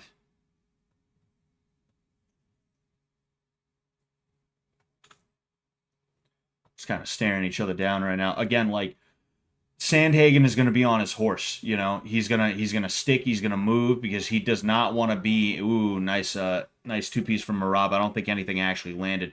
A couple of nice jabs on the way out from Sandhagen. So yeah, Sandhagen is actually fighting very similar to how Bud Crawford fought Canelo a couple of weeks ago, the last time we did a fight companion stream. What he's trying to do is he's trying to make sure Merab misses. He's trying to make Merab miss whenever he can. And what he's doing is he's utilizing that lateral movement. He's taking a step or two back and then he's circling around. And that makes it really hard. Oh, hey, that was a nice kick on the way in from Sandhagen to end the round. I don't know who I'd give that round to. I would guess probably Sandhagen because he was controlling the striking a little bit better. That was a nice takedown from Merab, but he couldn't really do anything with it.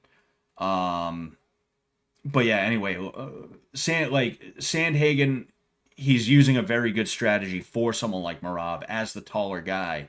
Merab is at a disadvantage. As the shorter guy, Merab is at a disadvantage. Excuse me. You guys knew what I meant by that. Good start for Sandhagen. Definitely a good start for Sandhagen. Indians will stop the Dagestani invasion of MMA. They will. They will. We're gonna owe India a big apology. We're gonna owe India a huge apology when Indian MMA guys take over and they absolutely start crushing all of Habib's guys, all of Habib's proteges. Um, just needs to not get stuck on the ground. Oh yeah, that's literally it. Sandhagen is a much better striker than Merab, obviously. If he's able to avoid the ground, and if he can avoid the ground, if he can just get up after he ends up getting taken down, he's in really, really good shape. There is a takedown attempt from Merab. He has a leg, and we're gonna see if he. Ooh, oh, it was almost the finish for the takedown. The fact that Merab is having such a hard time with the takedown right now is a really good sign, and again, like, it can be tough. It can be really tough when you're the smaller guy to take somebody down, even with his wrestling. And we have another almost takedown. They probably wouldn't classify that as a takedown. He popped right back up. And there is a definite takedown, but Sandhagen jumps right back up. Again, some knees to the legs from Merab. Pardon me as I take a bite of my cake here.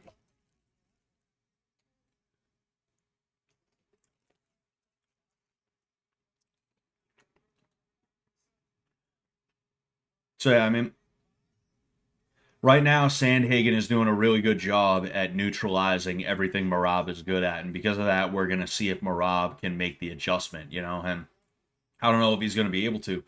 Um, we'll see, I guess. Ooh, that was nice from Merab. I think at least one or two of those landed. Oh, hey, that was a nice knee, and there was a. Ooh, okay, Merab's landing. Ooh, Merab is landing with the hands. Oh, wow, okay. Oh, Sandhagen's in trouble. He just ate a shot. He's on the ground. This might be it. This might be it. No, no, he's back up. He's back up. And Sandhagen's in a lot of trouble right now, and I mean a lot of trouble. He is not intelligently defending. He's starting to get it back a little bit, but he just got taken down.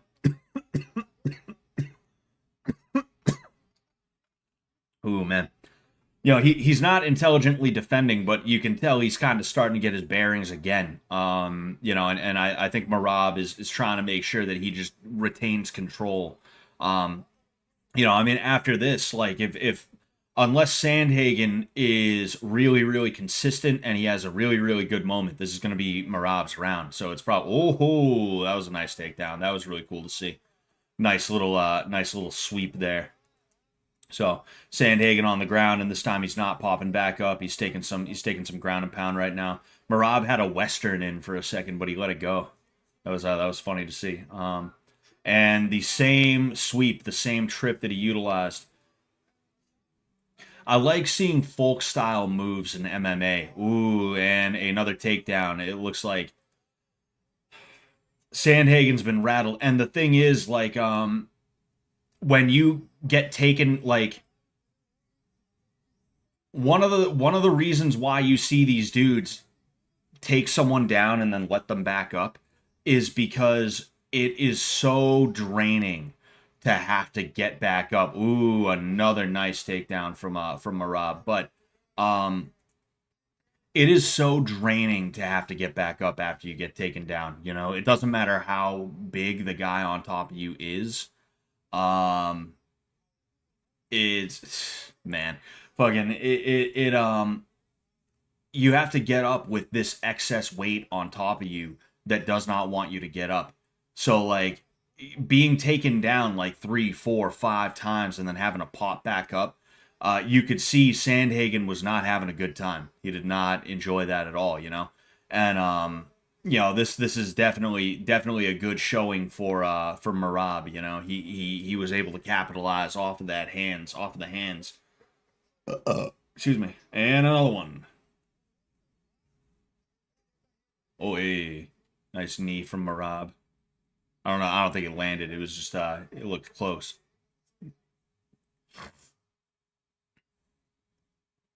And another attempt at a takedown. You can tell Sandhagen's just trying to survive. He doesn't care about offense right now. He just wants to make sure he doesn't get submitted and he doesn't burn excess energy. He is out of the back take right now. He is in a clinch against the cage. Merab dropping a level high crotch attempt does not work out, and he gets pushed. Merab taunting as the round ends. Yeah, I mean, obviously, kind of goes without saying, very good Merab round. So it's 1 round to 1 round right now. I'm curious to see what happens because it's like I was saying, like we have to see if Merab can make the adjustment. Yeah. Oh, yeah, yeah, yeah. This is a 10-8. So even though it's 1 round to 1 round, Merab is actually winning right now because the last round was a 10-9, and then this round was a 10-8 for sure. So score wise, Merab is ahead by 1 point. You know. That yeah, you were yeah. That's a very good point, smart moron. That I almost didn't think of myself. Um, yeah, so I mean, Merab's ahead right now. We're gonna see if that was just a fluke that Merab was able to capitalize on. Because it's like I said, we're trying to see if he can make the adjustment, and I mean that was he did pretty well there. But like I don't know if I don't know if that was a lucky shot or not. I guess we'll see this next round. What ends up happening. Or maybe that was just the round that Merab needed to get started, and he's gonna now that he's taken him down once, he knows like, oh, I can take him down again. Because you saw Merab trying so many different fucking takedowns on Sandhagen, and none of them worked. But as soon as he hit that trip, that first time, the one where he dropped all his weight to the ground and kicked out Sandhagen's left leg, you saw him doing it again and again and again.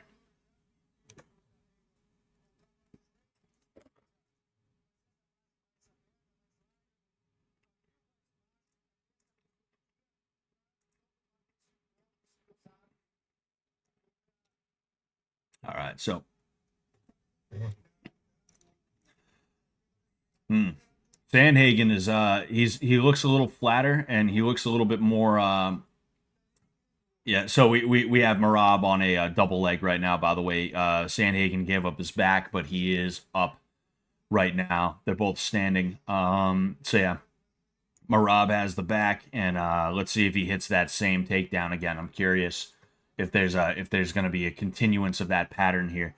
No, he tries to lift for a mat return. It does not quite work. But yeah, what I was saying is Sandhagen looked a little bit flatter. He looked a little less energetic, and he looked a little bit tentative in the first part of this round. I mean, he's throwing and he's throwing with gusto, but he's not on his horse anymore. It's interesting to me. There's a cross to the body, nice little poke from Sandhagen. But yeah, Sandhagen's not fighting backwards anymore. He's kind of standing in the pocket, and I don't think that's a smart idea for a couple of different reasons. For one thing, Merab has made it clear to us at this point that he's willing to stand in the pocket and throw hands. I mean, there was a nice couple of punches that Sandhagen just took from Merab.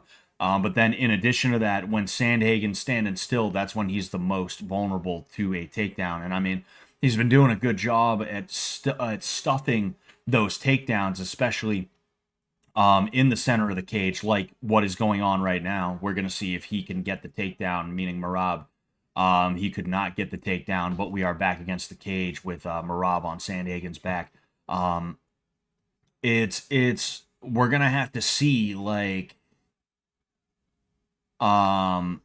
what happens as the fight goes on, because I have a feeling eventually those takedowns are going to start working.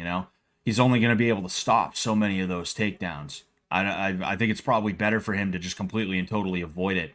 Like he's proven that he can do it, and that's really good. But like, it's better to not have to do it. It's like I said about the whole tiresome thing. If you constantly have to stuff takedowns, um, oh geez, excuse me, that gets really tiring. That gets really tiring. Oh, a head kick from Sandhagen does not find its mark on Merab.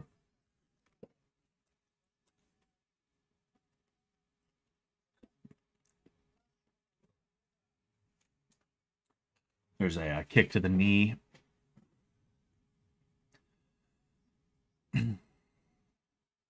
Ooh, nice couple of shots from Merab. It looks like they may have been glancing blows because Sandhagen wasn't really affected. And on those overhands, Merab ends up in on a single leg, a high crotch that he ends up getting. He gets the takedown, but of course Sandhagen is right back up again, and they are against the cage again with Merab throwing those knees. Sandhagen breaks the grip and gets out. Fuck, man. Oh, man.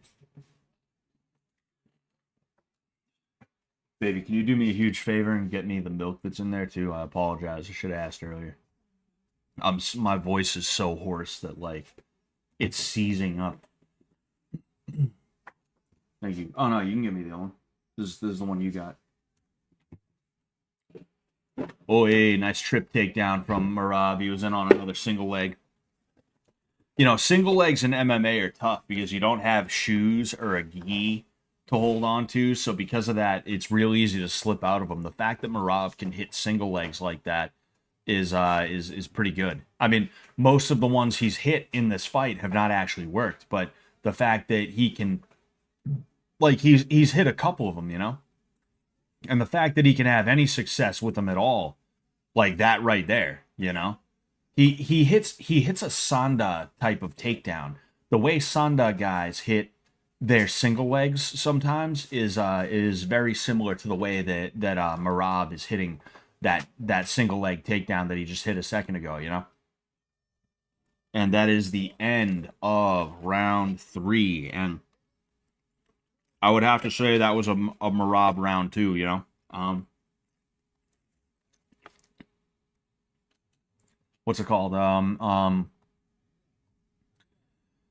Yeah, I mean, hey, Merab is just outworking him at this point. You know, Sandhagen, like I said, I don't know if he's tired. I don't know if he's a little bit demoralized. I don't know if like anything changed, but he's not moving backwards like he was. I really think the key to his victory is going to be that backwards movement, is going to be that circular movement. It's going to be kind of a sort of energetic, very mobile strategy, because the more he stands right in front of Merab, the more he's going to get taken down, you know?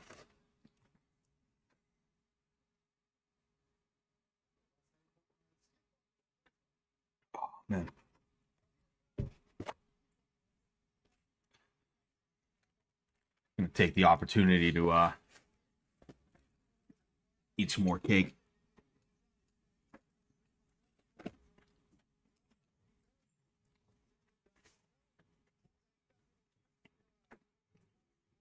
All right, so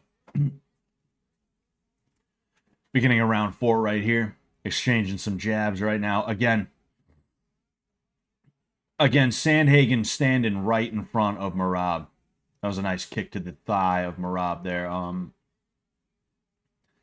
I just don't like that. You know, I really don't have a dog in this fight. I kind of do like Merab just a little bit, and I'll be honest with you, I like him because I'm a Nurmagomedov hater. Seeing what he did to Nurmagomedov's cousin, Habib's cousin, I'm pretty sure it was. If not, it was his brother. You know, I forget. But I kind of became a bit of an instant fan here. But like, I can't say that I have a huge dog in this fight. I don't know if I'd. Ooh, nice kick, followed by a cross, followed by a takedown, and he is now riding the back. He caught the kick and he threw a cross right up the middle, and you can see that caught Sandhagen by surprise. And then he used that as a takedown, and he is literally holding Sandhagen's arm behind his back like a bully, like a 1980s bully. That's pretty crazy. I want to see your backwards movement, if you know what I mean. Hey, that's on the OnlyFans, bud. That's on the OnlyFans, buddy. It's $14.99 a month. It's $14.88 a month to see my backwards motion on OnlyFans.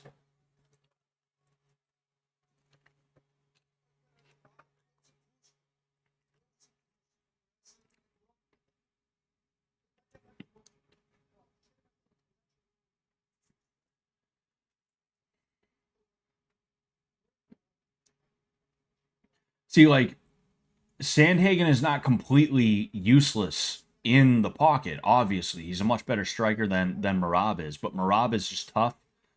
and he's gritty, and he's getting it out the fucking mud, is what's happening. And I think if Sandhagen stopped trying to fight from the pocket, he'd be all right. Like, really, I think he needs to return to that round. There is no doubt that Sandhagen took round one. There's no doubt that Sandhagen took round one. Not even for a second, So I think he needs to return to that round one strategy, which is always easier said than done. All right, I'm not trying to armchair quarterback here, but it makes me nervous for him. Is the issue?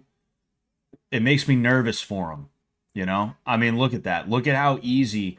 Even if Merab doesn't get the takedown, look at how easy he was able to reach down and snatch that single leg. That was so fucking easy. You know, got a little bit under 2 minutes in round four, and they are against the cage again. Merab drops a level for that single leg. He goes for that same finish once, doesn't hit it twice. He almost hits it, doesn't quite work though. And now he lets go and he delivers a strike to the liver on the way out.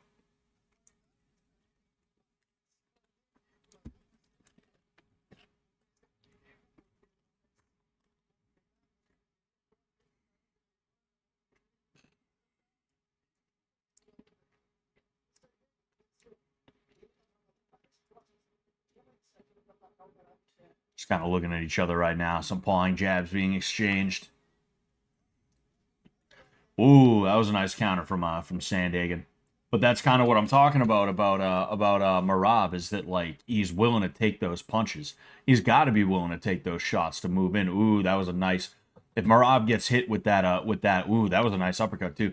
There was a flying knee attempt, a jumping knee attempt more so for Sandhagen that almost found its mark.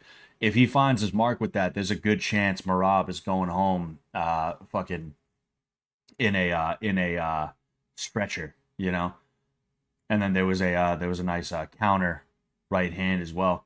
And Merab hits the throw. Merab hits the throw, and now he is in a position to get a paper slicer. He's in a paper slicer position right now. He could, which is a type of choke. He could turn that into a Darce choke if he wanted, and he could really get the. He could make sure he finishes it.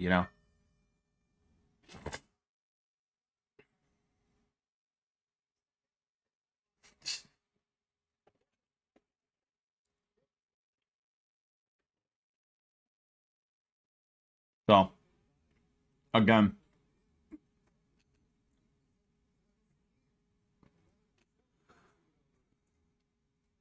Umar is Usman's bro, Habib's cousin. Ah, okay, I see. So Umar, yeah, that was his name, Umar Nurmagomedov. Okay, thank you, Admiral. Thank you, Admiral. Um, but yeah, again, another round to Merab, like handily, like you cannot argue. Um, we're gonna have to see if Sandhagen can make it work. We're gonna see if Sandhagen can get that KO, because I don't think without a KO, I don't think he's gonna take this.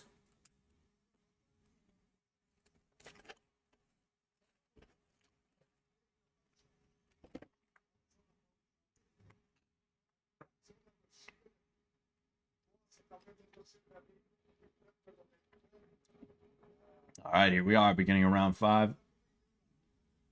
Final round in this championship fight. Somebody got stopped by a short range jab.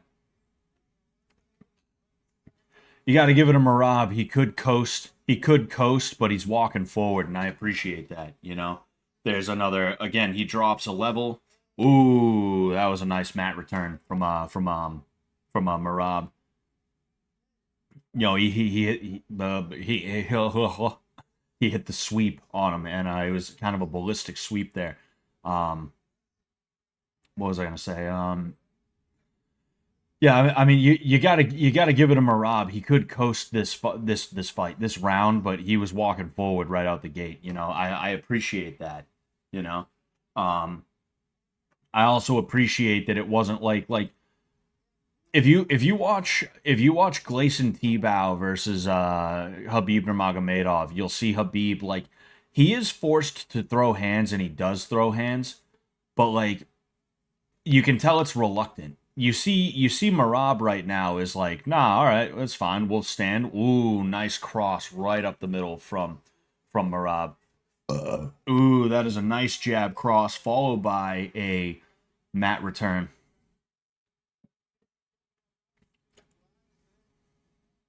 Hmm. It's interesting from ooh, okay, that's a bad position for Sandhagen to be in. So Sandhagen's on one knee and he's got his other leg stretched out. He ended up out of it partially because Merab let him out. Excuse me. Oh, hey, that was a nice kick by Sandhagen. He hits a spinning back kick right to the diaphragm of Merab. Anyway, yeah, but we have a knee pick attempt. It doesn't quite work. They run to the cage. Sandhagen is against the cage trying to fight that grip again. And there is that same takedown, that same trip from, ooh, we have a Granby roll attempt. we have a Granby roll attempt from Sandhagen, and it didn't quite. That's really strange. What the hell is this? Hmm. So we have a grand. This is a little bit weird because we have a Granby roll, right? And Sandhagen is holding Merab's arm in almost like not a Kimura, an omoplata kind of position, right? But there is no omoplata. He was riding Merab's arm, just holding him there. Ooh, okay. Merab looking a little slow right now. Looking like he's a little nervous, but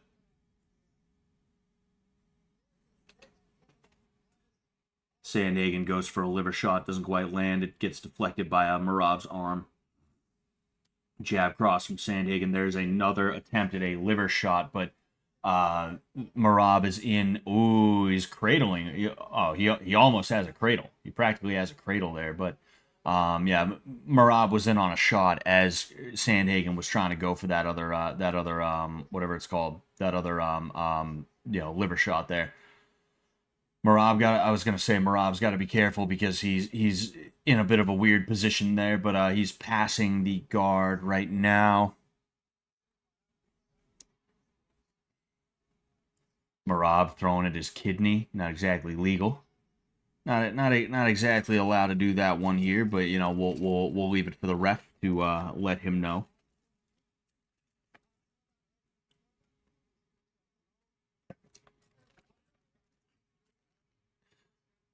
Merab in the sprawl position right now. Looks like he might be trying to set something up.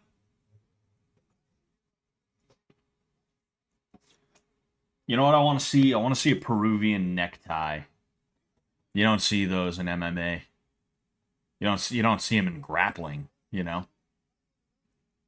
So there's another mat return followed by another. We have a little under 20 seconds right now. These dudes are starting to swing at each other. A little bit of reckless abandon here.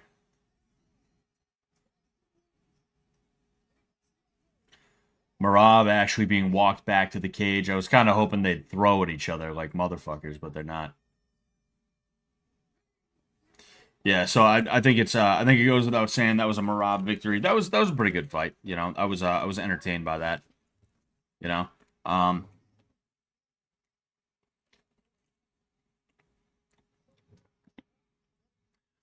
so like I said, I think it really comes down to the strategy.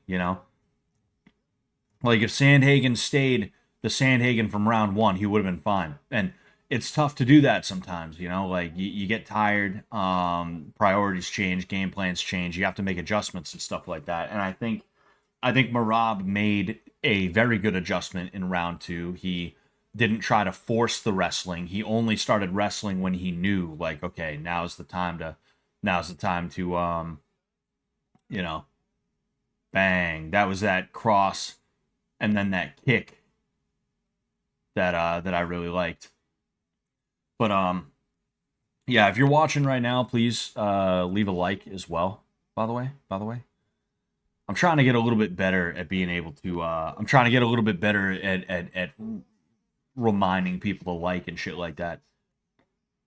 But yeah, that was a good fight though. That was a good fight. I'm happy with that fight. You know.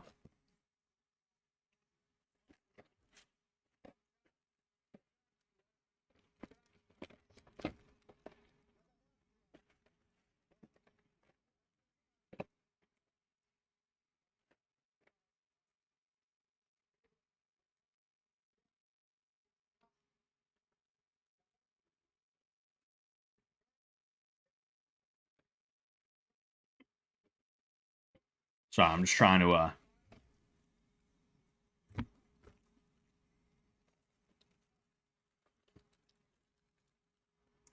finish my cake here before before the next fight.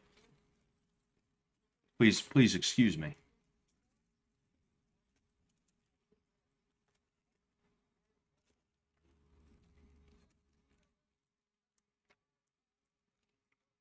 I hate it when you have to scrape half of your cake off of something like this. It's always so annoying.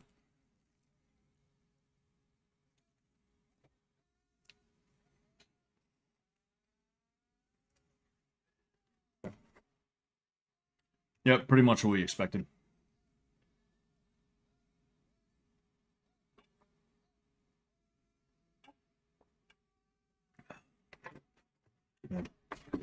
You know, there's a bunch of different kinds of sparring you can do. Um, there's a bunch of different methodologies that you can employ to get yourself ready for a fight, and you shouldn't just stick to one. But if you had to stick to one, the best methodology you can use is to have one guy that you're sparring with for multiple rounds. And the reason for that is because it teaches you to get used to certain things, certain patterns. It helps you to be able to identify things in somebody else, you know? Um, and when you start to identify these things, you can make adjustments. Now, me, I come from a school where we tend to do a lot of one round and then you find a new partner, right? Or a lot of shark bait. What shark bait is you form a circle, or if you have a ring, everybody's outside the ring except for you. One person jumps in, maybe he gets a minute in there with you, and then at the end of that minute, somebody else jumps in and they get a minute with you. And then, you know, you go for however long the round is with a new person every minute. Um, there's benefits to all those things, but what makes what I was talking about so important, and this is something I only started really doing recently, and I didn't even like really start doing it, um like it's just something I noticed one day after sparring multiple rounds with a friend of mine, and then he also started going to a place once a week where they do the same thing. But like it's important that you get that kind of thing in, right? Because it gives you the ability to know that, like, just because you're losing in one round, it doesn't mean you're not going to win the next round or even win the rest of the fight, you know? It's really easy when things aren't going your way to be like, oh dude, this sucks, fuck man, maybe I should just quit. A lot of people don't lose fights, they quit fights. Even at this level, a lot of dudes don't lose, they just quit, you know? And because it's not good to be tapping out to strikes, or because it's not good to just be like, yo, timeout, I quit, you know, because it's not good. It's frowned upon in a sport like this to do that. Um, they just do barely enough to eke their way through the fight. Or they wait for the referee to kind of pull the other guy off of them and stuff like that, you know? Um, but like being able to make adjustments, being able to be like, okay, I'm losing in this round, but I'm gonna do better in a minute. You know, I finally got this guy's pattern. You know, it's a very important thing. You know, and that's really what won Merab this fight. Is he made the adjustment. He realized that trying to take him down was not working, so he started boxing. And when he landed a strike, he capitalized on it. When he landed a couple of good strikes, and you could tell Sandhagen was rattled, he capitalized on it. And that's when he reverted back to his wrestling, you know? Sandhagen, on the other hand, is kind of the inverse, where he had a good first round, and then in that second round, he sort of got caught, and after that, he was just not the same. You know, for some reason, he abandoned the game plan that was working so well for him. I really think that those punches that gave Merab that second round, I think they were kind of flukes, if I'm being honest with you. I think Merab was just throwing whatever he thought he could throw in the moment, and it just happened to work for him, you know?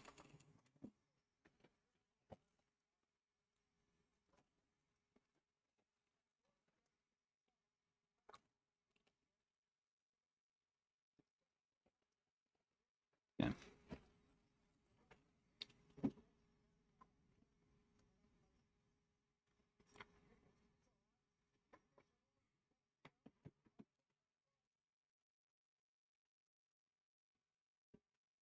Mike Perry just destroyed Jeremy Stevens in BKFC. Yeah.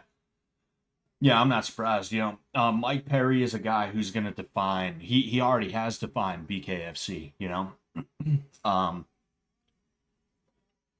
like there's plenty of guys that could beat him in MMA that could not beat him in bare knuckle because it is really different from anything else. If we're being honest, you know, um, truthfully, it's almost closer to MMA. The way the striking is, it's almost closer to MMA than boxing in a couple of different ways. But like there's an added element to it, and that is actually not even added, but what's subtracted. It adds an element, you know. Who the fuck is that guy? Ah, man. Anyway, like you, you know, it's just different, man. It's just different, you know. Uh,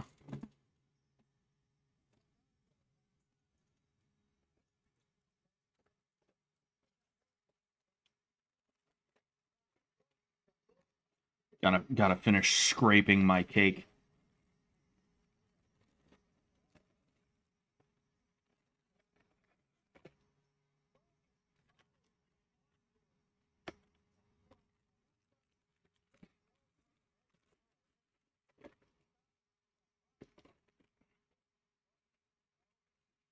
All right, there we go. Delicious. Merab gay, probably a little bit. All right, so up next we have the main event of the evening here. And this is a pretty quick night, and it's mainly because the first two fights were on the quicker side, you know? Um, especially the second especially the second fight. You know? Hmm.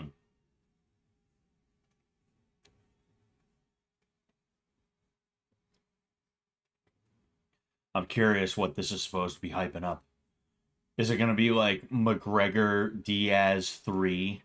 Fucking the White House card. McGregor Diaz 3 for the White House card. That'd be the funniest shit ever, dude. But anyway, what was fuck, what was I gonna say? What was I talking about? Oh yeah, especially that second fight though. That was such a quick armbar victory for Zalal. It's like, man, it literally cut the night short.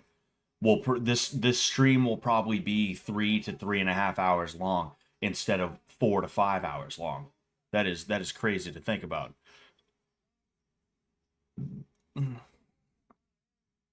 Trump needs to implement another Muslim ban like he did in his first term, but for UFC specifically. Oh man, I have hiccups now. Yeah, I tend to agree with that. I tend to agree with that, you know?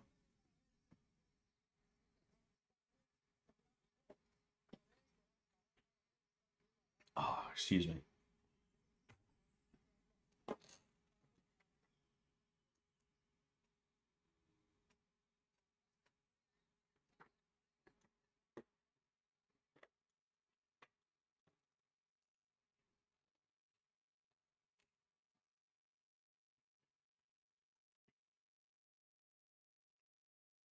Oh, man. Excuse me. I'm at a loss for what to talk about, honestly. I'm just kind of waiting for the main event, so if I'm a little quiet, I apologize. I'm trying to think like, huh, what can I talk about, you know? I'm trying to I've been thinking about the streams for the last couple of weeks, and there's been a couple of streams that were sort of duds, and I was thinking about it, and it's like I have you know, I do chill streams, I do fight companion streams, and then I have like different activities and stuff like that that I'll do on streams that is pretty good. Um and I want to try and do my best to make sure that I give you guys good streams even if nobody's fucking watching anymore. Um and if there's one thing I've been doing a lot of, like here's the thing, I want to help people, you know. I don't want people to make the same mistakes that I make. I was talking about it last night actually. Like a lot of the things that I say, I'm saying for 15-year-old Scott. You know, the kid who really needed this information back then, you know. Um excuse me, but there we go. Like I want to try to avoid like complaining. I want to try to avoid bitching and moaning and stuff like that. That's the last thing I want to do. I want to talk about things that are going to be helpful, but like I don't always want to use myself as a an example of like, hey, be careful not to fall into this pitfall. Careful not to fall into that pitfall. For one thing, like I'm actually a respectable and like hardworking dude who tries my best to treat everybody as well as I can, you know. My life does not like suck by any means. I'm just in a situation over the last 2 to 3 years where I have way too much shit going on and not enough time to take care of myself and all that other jazz, right? Like I said, I'm not trying to do a bunch of talking about it or anything, but um you know, I'm trying to make sure that like say for the chill streams, even if it's a chill stream, I would prefer to have something sort of planned a little bit. That way I can talk about something. Like if there was something that I saw in the news, I could talk about that or whatever, you know. Um, like as for other streams, I just want to make sure that I'm putting as much effort into it as I can, even if it's not that much effort right this second, you know. Um,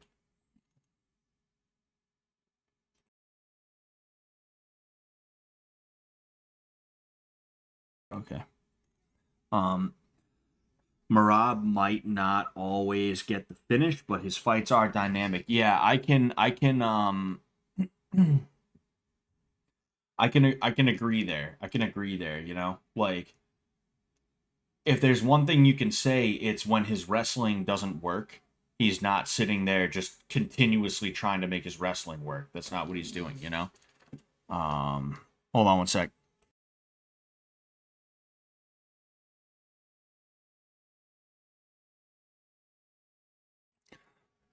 But yeah, Smart Moron says time to be disappointed. I hope not. Um, all Alex needs is takedown defense. That's it. If he gets his takedown defense, he's good.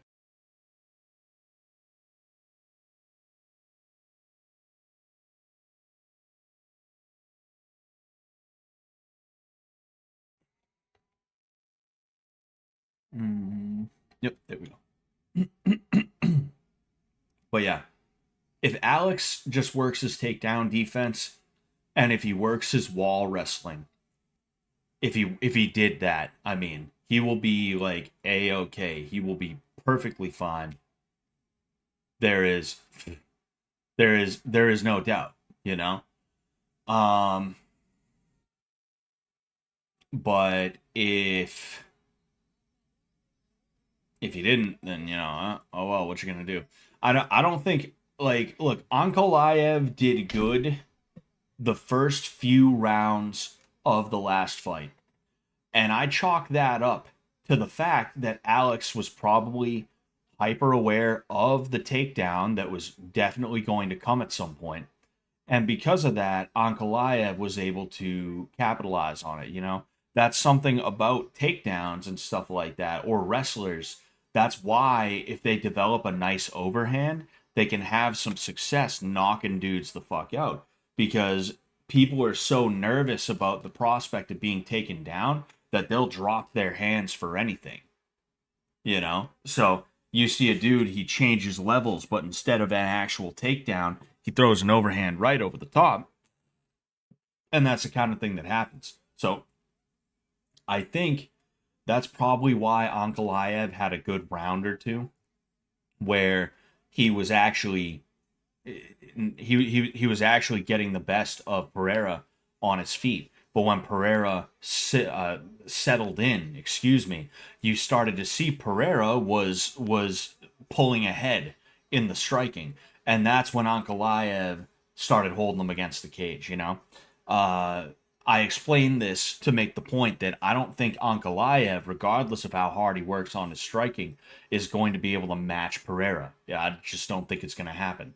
You know, that would be like if Pereira was working takedowns. He's not going to be able to match Ankalaev. You know, luckily for him, it's a little bit easier to get good at stopping takedowns than it is. It's a little bit easier for him to get good at stopping takedowns than it is for Ankalaev to get good at like attacking and defending with the hands.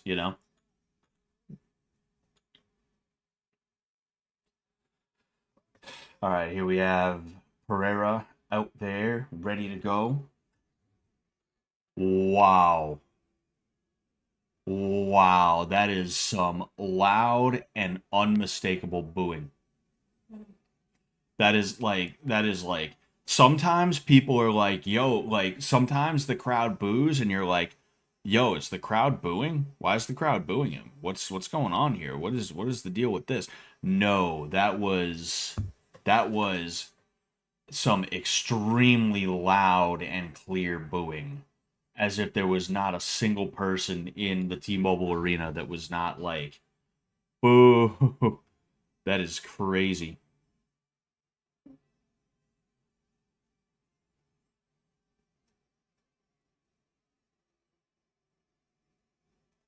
And there it is again.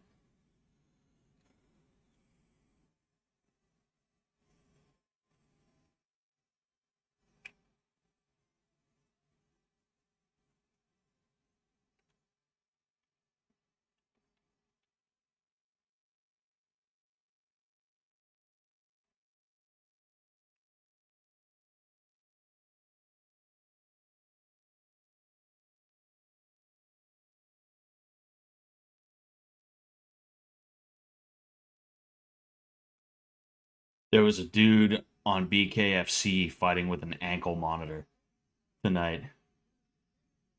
Carl Robertson. That's fucking crazy.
There we go. All right. So,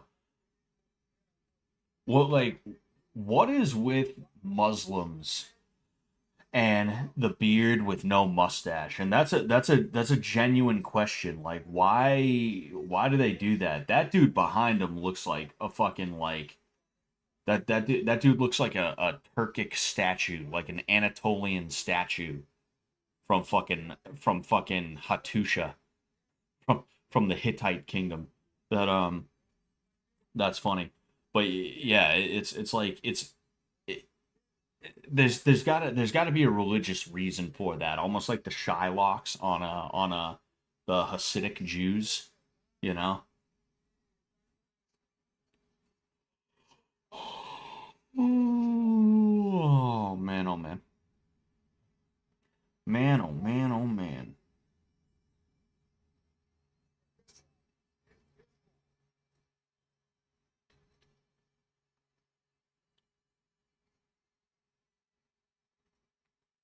It's a sunnah in Islam, a practice of Muhammad. Ah, okay, all right. So that they all just have fucking the beards like that.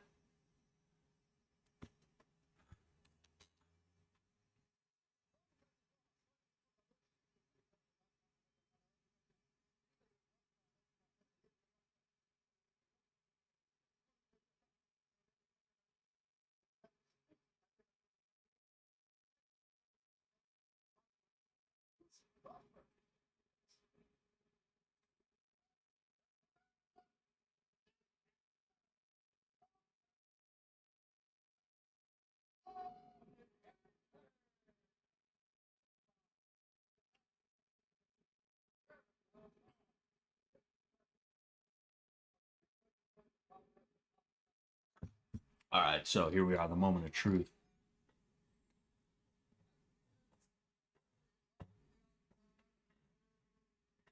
Fucking Herb Dean.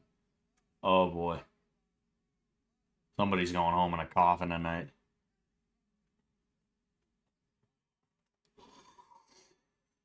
Ooh, oh man,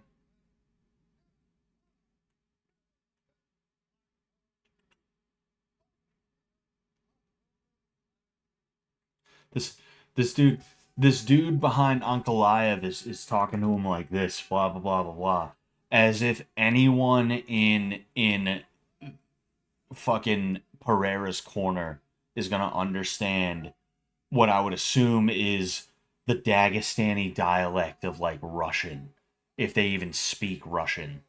Like you see it again, you see he's doing it again, like as if they're gonna look and they're gonna be like, ah yes, the Russian lessons I took are paying off. I see that he's saying shoot in for the takedown as soon as the fight starts. I know to sprawl, good. It's like what the fuck, man.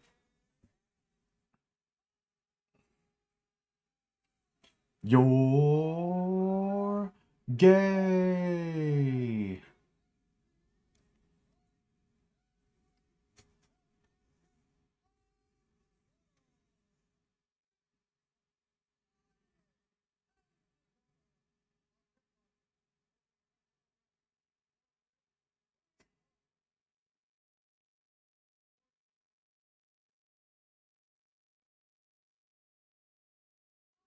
2 6'4" and he's weighing in at 204.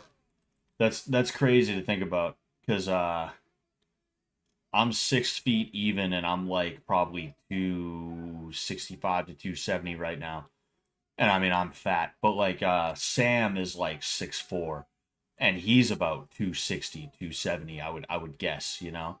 Um that's funny. It's funny to see. It's pretty crazy though. It's pretty crazy. Um Because me, like 204, it wouldn't be out of the question for me to weigh that, you know? Like, I am probably healthiest at around like 190 to 195. If I weighed 205, I'd be good. I'd be a okay, you know? Um, I'd I'd be a little bit bigger, but like not, nothing compared to now. Oh, excuse me.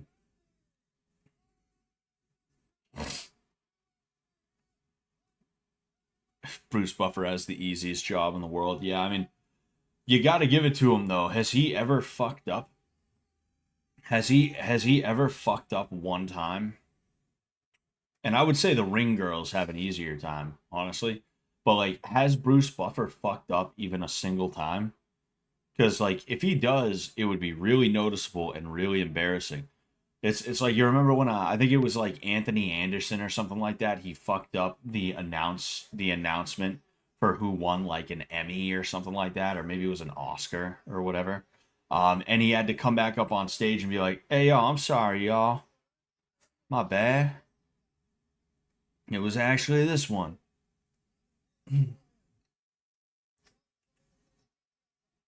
All right, here we go. Every now and again, I watch a fight. Ooh, jab cross right out the gate from Pereira, immediately taking action. Um,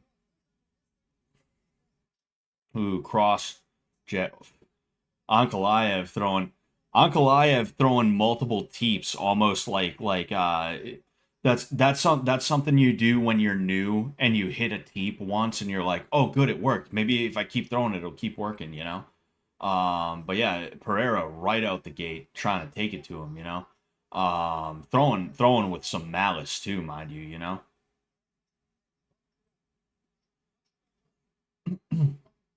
Um, fuck, I feel like I was in the middle of saying something.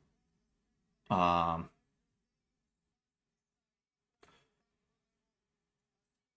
oh man, fuck. What was I in the middle of? I feel like I was in the middle of saying something. I forget what I was saying. If you guys remember, please feel free. Ooh, nice overhand. And there is a desperation shot from Ankalaev, and it is stuffed, and he is in some trouble right now. This is Herb Dean, so like I said, don't expect him to stop it anytime soon. Yep, yep. And there we go. That's it.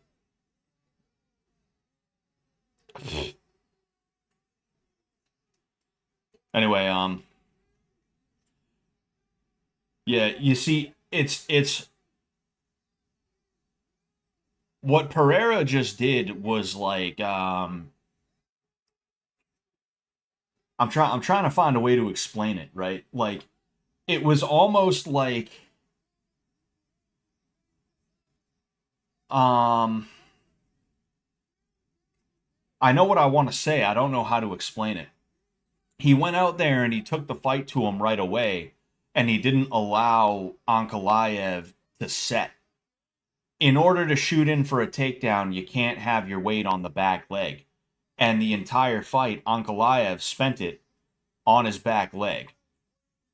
Even that shot that he took, the shot for the takedown, that was off of his back leg. It was purely out of desperation and panic, and that's why Pereira was able to stuff the takedown and finish the fight there. So it's almost like a situation where people say, "Oh, dude, grappling beats striking." Well, I mean, if that's the way you're going to be striking is going to beat grappling. You know, he went out there and he bullied him immediately. He immediately started handing it to him as heavy as he could, as aggressively as he could. You know, so good on him for that one. You know, it can be it can be tough to want to do. What do you break his toe or something? It can be tough to want to do something like that though when you're a striker and you have to deal with somebody who is a grappler though, because if you let up for just enough time, your weight is forward. Bang. Yep, that was nice. But like, let's see if they show the shot. You're gonna notice. You're gonna notice he. Yep, and you see he's on his back leg. He's really kind of nervous. It's not an actual like he didn't shoot through him. He just was like, "Oh fuck, I don't like this. Let's see if I can shoot. Let's see if I can take him down." And then here we are. Here we are now. Um, there's a lot of different ways you can utilize strengths and weaknesses. And people assume that grappler versus striker, the grappler's going to win. But if you use the striking properly, which there's a few different ways to do it, but you typically don't see strikers do it that way. You don't see them go out and go, okay, like overwhelming aggression, heat turned up to 100 the entire time right away. You don't you don't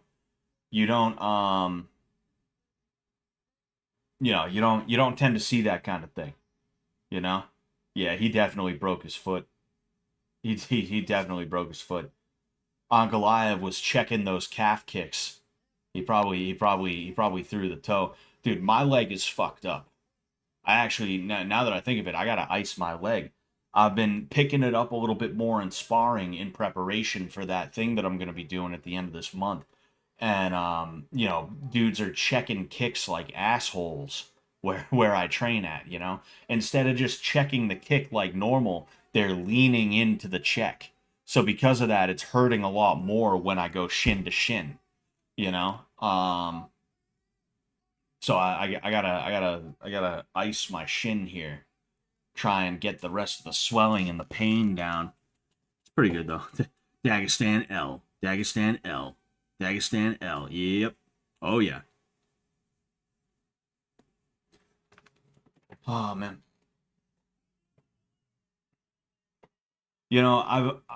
I couldn't dislike one of the Muslim fighters just for being Muslim. I think Islam Makhachev seems like a really nice guy, just from what I've seen of him, and I respect the fact that he will throw hands. And he's actually got some pretty good boxing, but um, if there's one thing I do love the hell out of, it's when their fans, when their Muslim fans are ass mad because they lost. That is one thing that I am a huge fan of, I've got to say.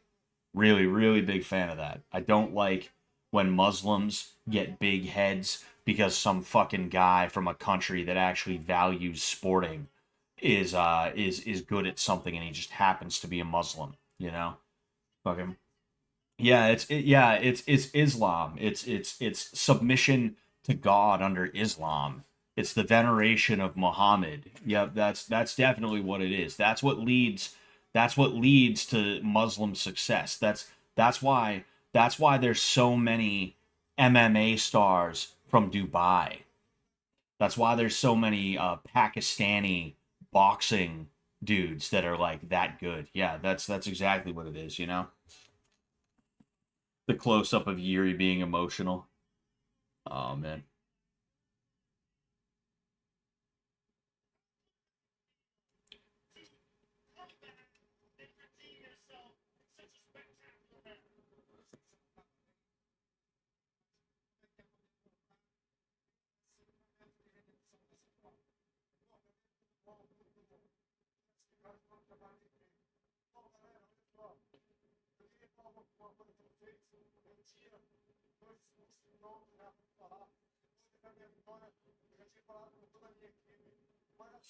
Shama. Scarab. Yep. Shama.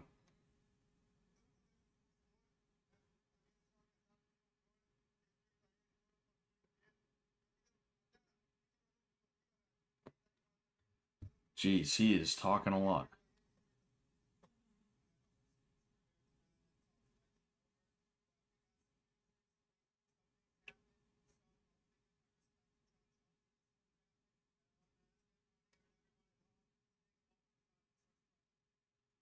Oh man, that sucks.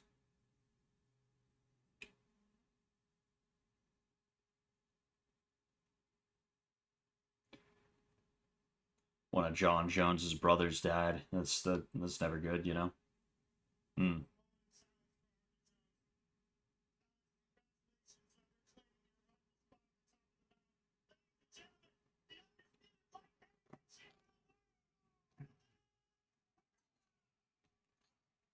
Man, that was pretty good. You know. Well, it was more than pretty good. That was really good. I was. What is that dude doing? Anyway, is that Gavin McGinnis? Yo, is that? I really thought that was Gavin McInnes for a second. I thought Gavin McInnes was in his corner for a second. I was like, "Are you fucking kidding me? Holy shit!" But anyway, what was I gonna say? Yeah, I mean that was a good card. I had a good time watching that. There's been some decent cards on lately. I don't watch every single UFC card. I don't watch every Saturday. But the cards that I have been watching, I gotta say, they have not been terrible. For a while, they were pretty fucking bad. They were not fun to watch, you know. Excuse me. Anyway, um what was I gonna say? But yeah, it seems like nature is healing a little bit. It seems like the right guys are winning, the right guys are losing. And we're starting to get back to actual exciting fights. There's the Zuck. It seems like we're starting to get back to some fights that are actually pretty exciting, and I can't wait to see what the future holds. I'm hoping that it all works out. But anyway, um, we got 2 minutes until the 3 hour mark. That's how quick some of these fights were. We only had a couple. I think we may have only had. No, I think it might have been two fights.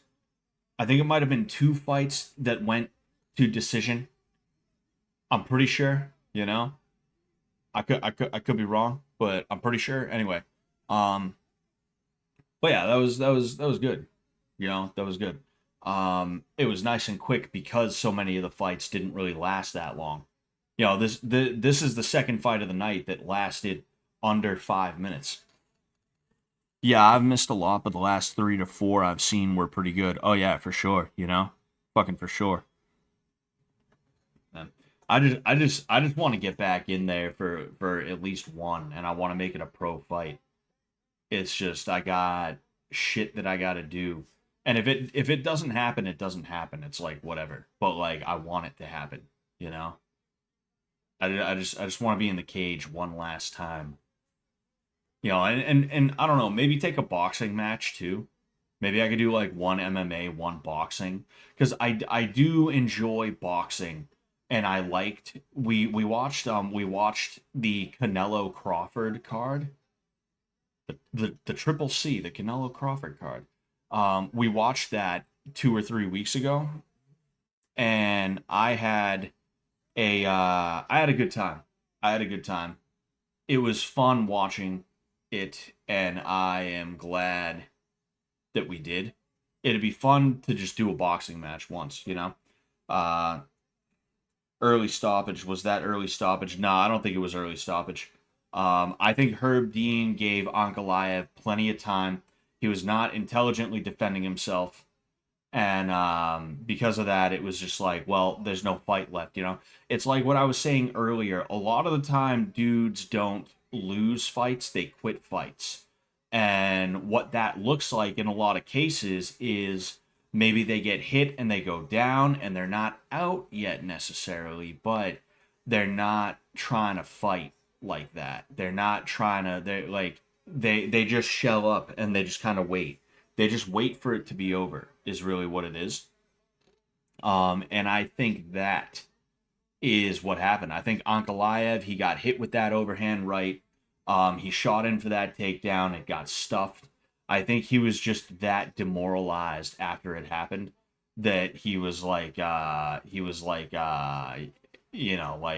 fuck, like I don't want to be here anymore. I think that's probably what happened. I think that's most likely what happened. But if he wanted to be there, he should have done more. He should have been moving. Oh man. I'm curious what you have to say to that harsh Sahu, Mr. Sahu. Give it another second before I ski daddle.